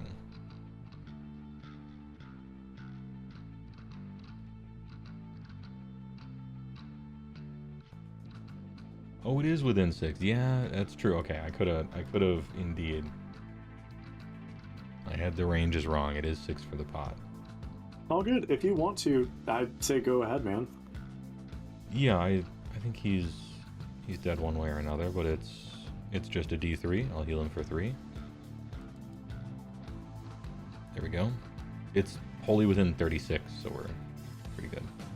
The board. Just about. Alright, so Slaughtermaster moving there. Butcher is... I guess I could run onto this one. Oh, I don't control the middle one, do I? Or, no, I do because you chose that one the other time. Got Correct. I never took this from you. And he's worth 5, and these are 4 guys. And these are 2 guys, so you're taking this one from me next. That'll need a pretty hefty run to get there, though. I mean, surely you'll have 1 command point, and if it gets you a point, then that's totally worth. Is there a way I can, like, redeploy closer to them onto this objective, maybe, if they get within 9? But then I'd have to fight these Gut Rippers, and they actually would kill me because, you know, everybody says, oh, Gut Rippers, their armor is low, but my man's getting shot, one way or the other. I don't think your man's seeing another melee combat, if I'm being completely real. Yeah, I'm gonna run with Butcher, I think. Or Butch running. And he cannot run. Oh, he can't run. Okay, so no 2. So he's only gonna move 8. And so he'll get on there. That Choking Mist is probably the best spell in the lore. Yeah, not running is really, really good late game when people are trying to get onto points and do stuff like that. It's super nice. It's kind of like Can't Retreat, where a lot of times you don't notice it, but when you do notice it, it's, oh, I can't retreat out of combat and get onto this objective in the last minute, you know. Oh yeah, it's fantastic in Big One. It's an awesome reverse multiplier for horde armies using weight of dice. Like, oh sweet, your flesh eaters, you've got 60 attacks, and it's 40 now. Which, I mean, I guess at 40 attacks you're probably dying anyway, but it feels nice. Big numbers go for. All right. I'll score the points, and you go. Awesome. You have to score 2 points, which you already have at this exact moment. So, probably good game. Oh yeah, what were the grand strats? My grand strat is secured from. You've only got 2 units left on the field. Yeah, we knew that. Oh, mine was the center of the board thing, so you can easily rob me of that. So you'll get yours, and I won't get mine, and you'll get... Do my gut rippers make it? You'll still get your grand strat, so I would just be running these boys 10 to toe on here. Unless that still gives me... I think that's still... Is it still denial? Yeah, it's still... Yeah, it'd have to be outside of 6, so... Gooch. And reprisal is kill the person who killed your general? Yeah, so I'm literally just going to dump shots. So just, yeah, the butcher is super dead, and so there we go. 2 plus, so 7 shots. Can I do some wounds with 7 shots? I actually have to roll these slightly separately. One of them doesn't have poison.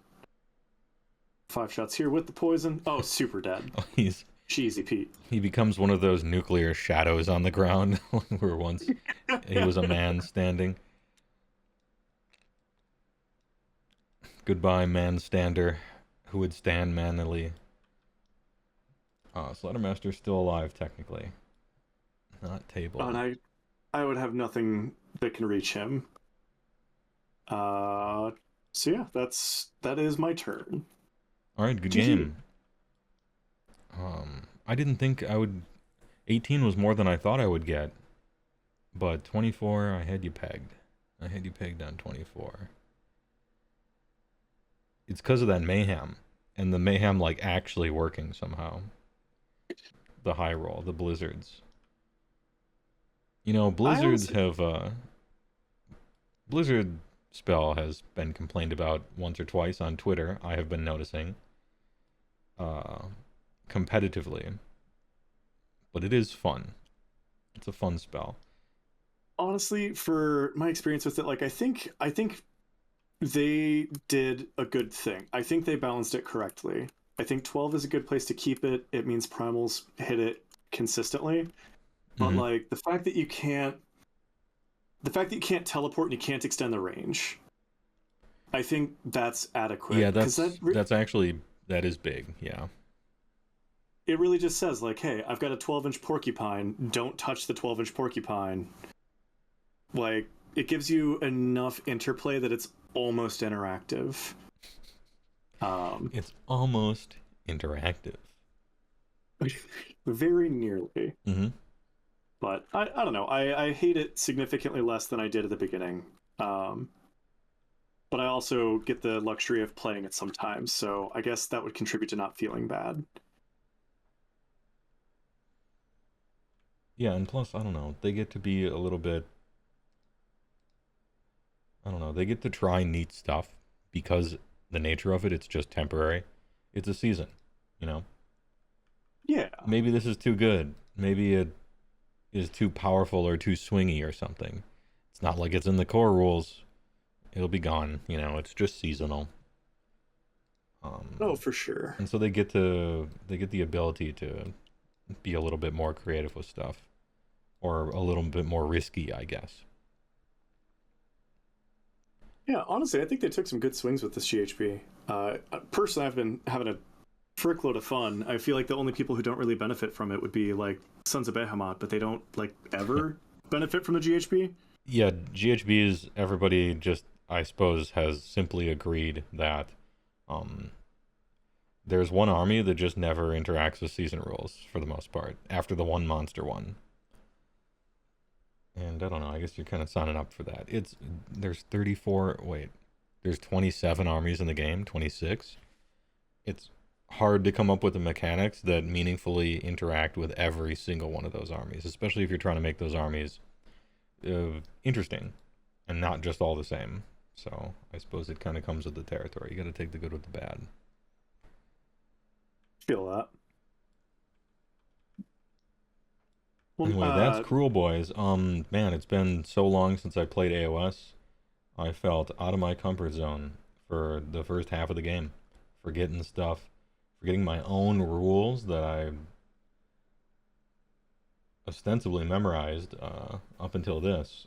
I gotta play some more Age of Sigmar to keep in it. And normally I just give my opponent the first turn every time because it's like the better thing to do. I stepped outside of my comfort zone here, and I deeply regret it. It's interesting from a scientific perspective. The first time I play an army, I like to do stuff that's like a test. Hey, if I have a Stonehorn just like sitting here, and he gets shot, and then I just charge him in, can I expect him to die? And yes or no? You know, what are the rolls looking like? Is this the kind of army that's just going to lift one thing a turn? You know, if I actually enter combat with something, are they really just dead, or is it just kind of people talking, but you know, there's a difference between things. I think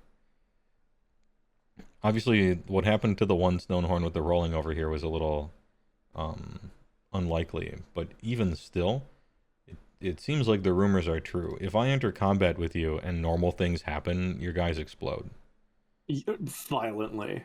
Like even a butcher, even a foot hero just rolls up and he's like, take, you know, impact hits for 6 and then like take 4, and it actually works. So that's a concern. But they do prodigious damage in surgical strikes. Like we suck huge dong against Sons of Behemoth because like we can never. I don't think it's statistically likely we can commit our entire army's force to one Gargant and still consistently take a Gargant down. If we could, it wouldn't be as bad, but like we can't really spread out our damage. We have to kind of concentrate it in specific areas and set up crippling strikes in very specific areas. We don't take the hit, so we need to make sure that either what's going to die is expendable or there's just nothing there to hit us back. Mm-hmm. But your dudes into Gut Rippers are extra bad just because their defensive bonus against stuff, the -1 to hit, monsters and heroes don't care. So your army don't care. Oh, it doesn't work against monsters and heroes. Right. It's really good against everybody else. Like that Zinchian brother-in-law, anytime he throws up pink horrors, take Gut Rippers, plug them into pink horrors, and then we both just forget that those are on the field. Like that just stays where it's at. Mm-hmm. But it's like the cartoon cloud of dust and everything, and there's just sword arms and stuff kind of moving around, but nothing actually happens. Yeah. But beyond that, nah, we are very much class. The Beastskewer Killbow was extremely impactful this game. I think maybe a little high on the bell curve, but it costs nothing, and so it's not truly a detriment in most matchups. And then randomly you'll play against Oops All Monsters and the thing's just like kind of a hero. Yeah, even without monsters, I find people hyper focus on the thing. It really you hit the nail on the head early in the game where it was just like it's mostly a psychological piece. Even if it does nothing, it freaks out my opponent. Mm-hmm. Yeah, so that was sick. I think in future, I actually think I probably do the like kid playing with G.I. Joe's thing. I might actually just push everything up and then multi-charge a million times. Like multi-charging into all of your different stuff is usually bad because, you know, you end up losing half your guys because of alternating activations. But from what I was seeing, it seemed like you had to really focus on one thing at a time. 100%. And when you do, that thing like totally dies for sure. But Oh yeah. If I give you like 3 different problems to solve, it might be overwhelming. So maybe in the 200%. future against Cruelboyz, that's what I do. Yeah, if you ever go against myself or another Cruelboyz player again, we don't handle multiple threats well at the same time.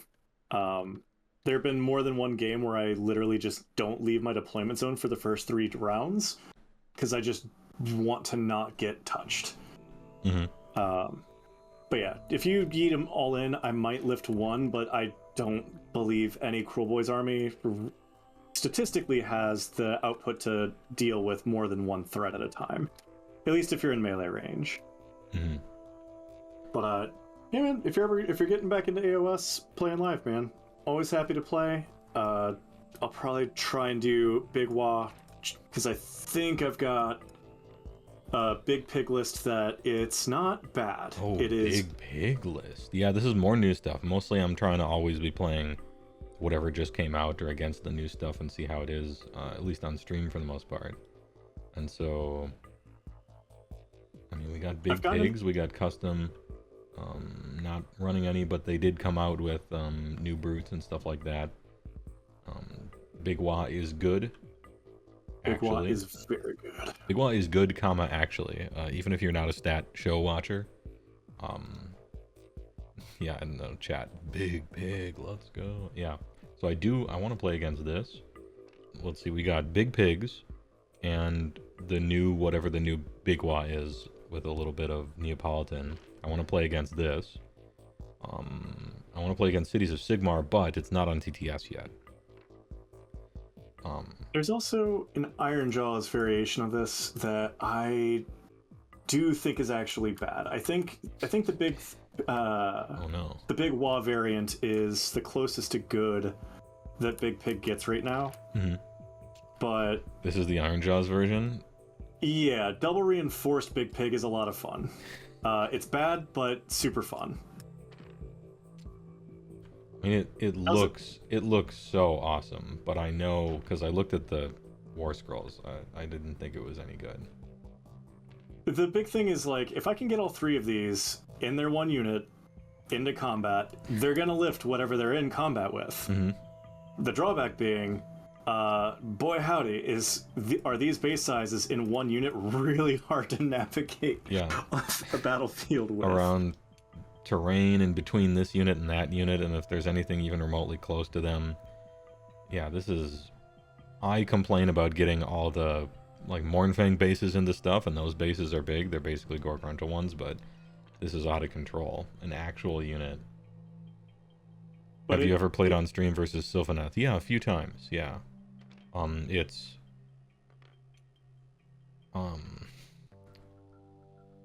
keeping in mind that I'm not really being defeatist about this, I think it's actually unwinnable for me in most situations. Sylvaneth is a rough one. It's brutal. It's kind of always been like that. I will say that it's the matchup against Sylvaneth is easier to win now than it has ever been. But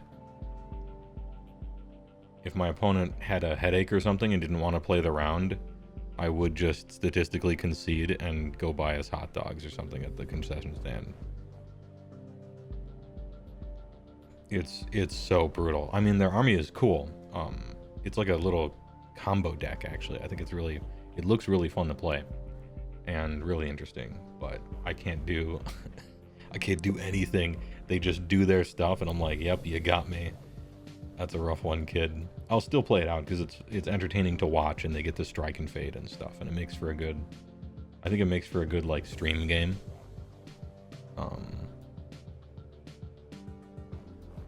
I'm sorry, I was interrupting you. I was responding to some chat. Anyway, about the pigs. Man. Oh, no. I basically said all there is to say on them. If it's any indicator... Like, the double reinforced is bad, but if it's any indicator of how fun they are to play, I still do it just because. Oh, cool. It was literally the only thing I picked up out of the new Iron Jaws release was just 4 of these bad boys, immediately painted them up, and I refused to not play with my toys. dumb bad mechanic, but good for fun having. So I mean, something went right. Yeah, for sure. And they look good too. Always important. But you can bring cities in a couple of weeks post Christmas. Might have to live with some TTS proxies, as long as they can probably just be like, you know, Aventus Cheap Strike sort of 2D, maybe like Duke Nukem 3D engine, 2.5D kind of stuff. That would even be fine. For the people on TTS, we got some pig enjoyers in the TTS community, because these dudes were in TTS very quickly. So these Sigmar players, maybe. We're waiting.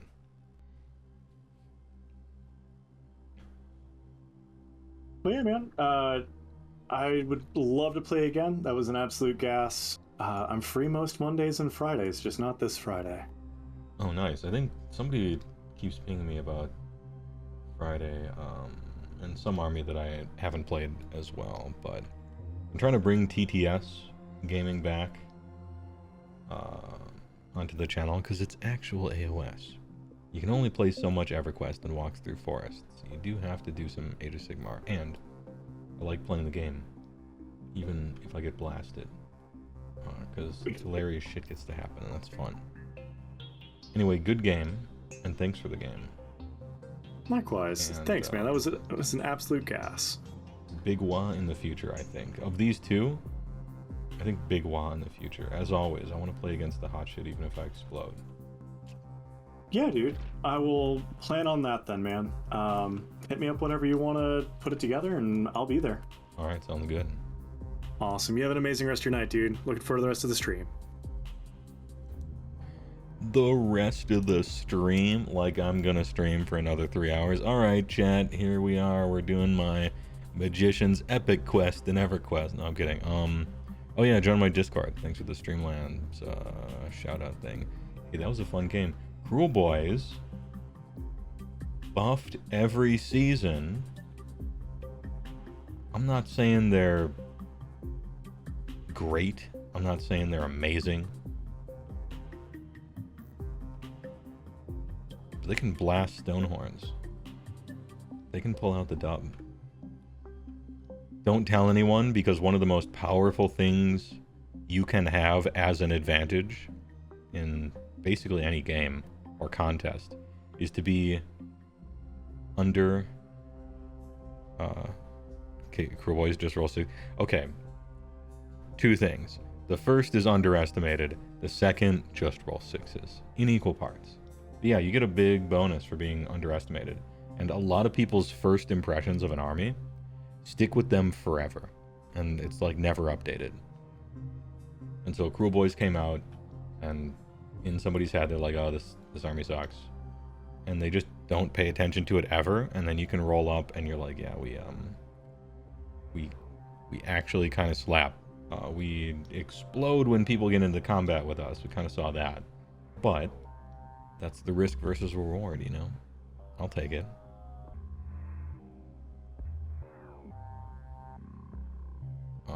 Like most of the city stuff can just proxy from old city stuff, really just Pontifex, that's a problem. Alright.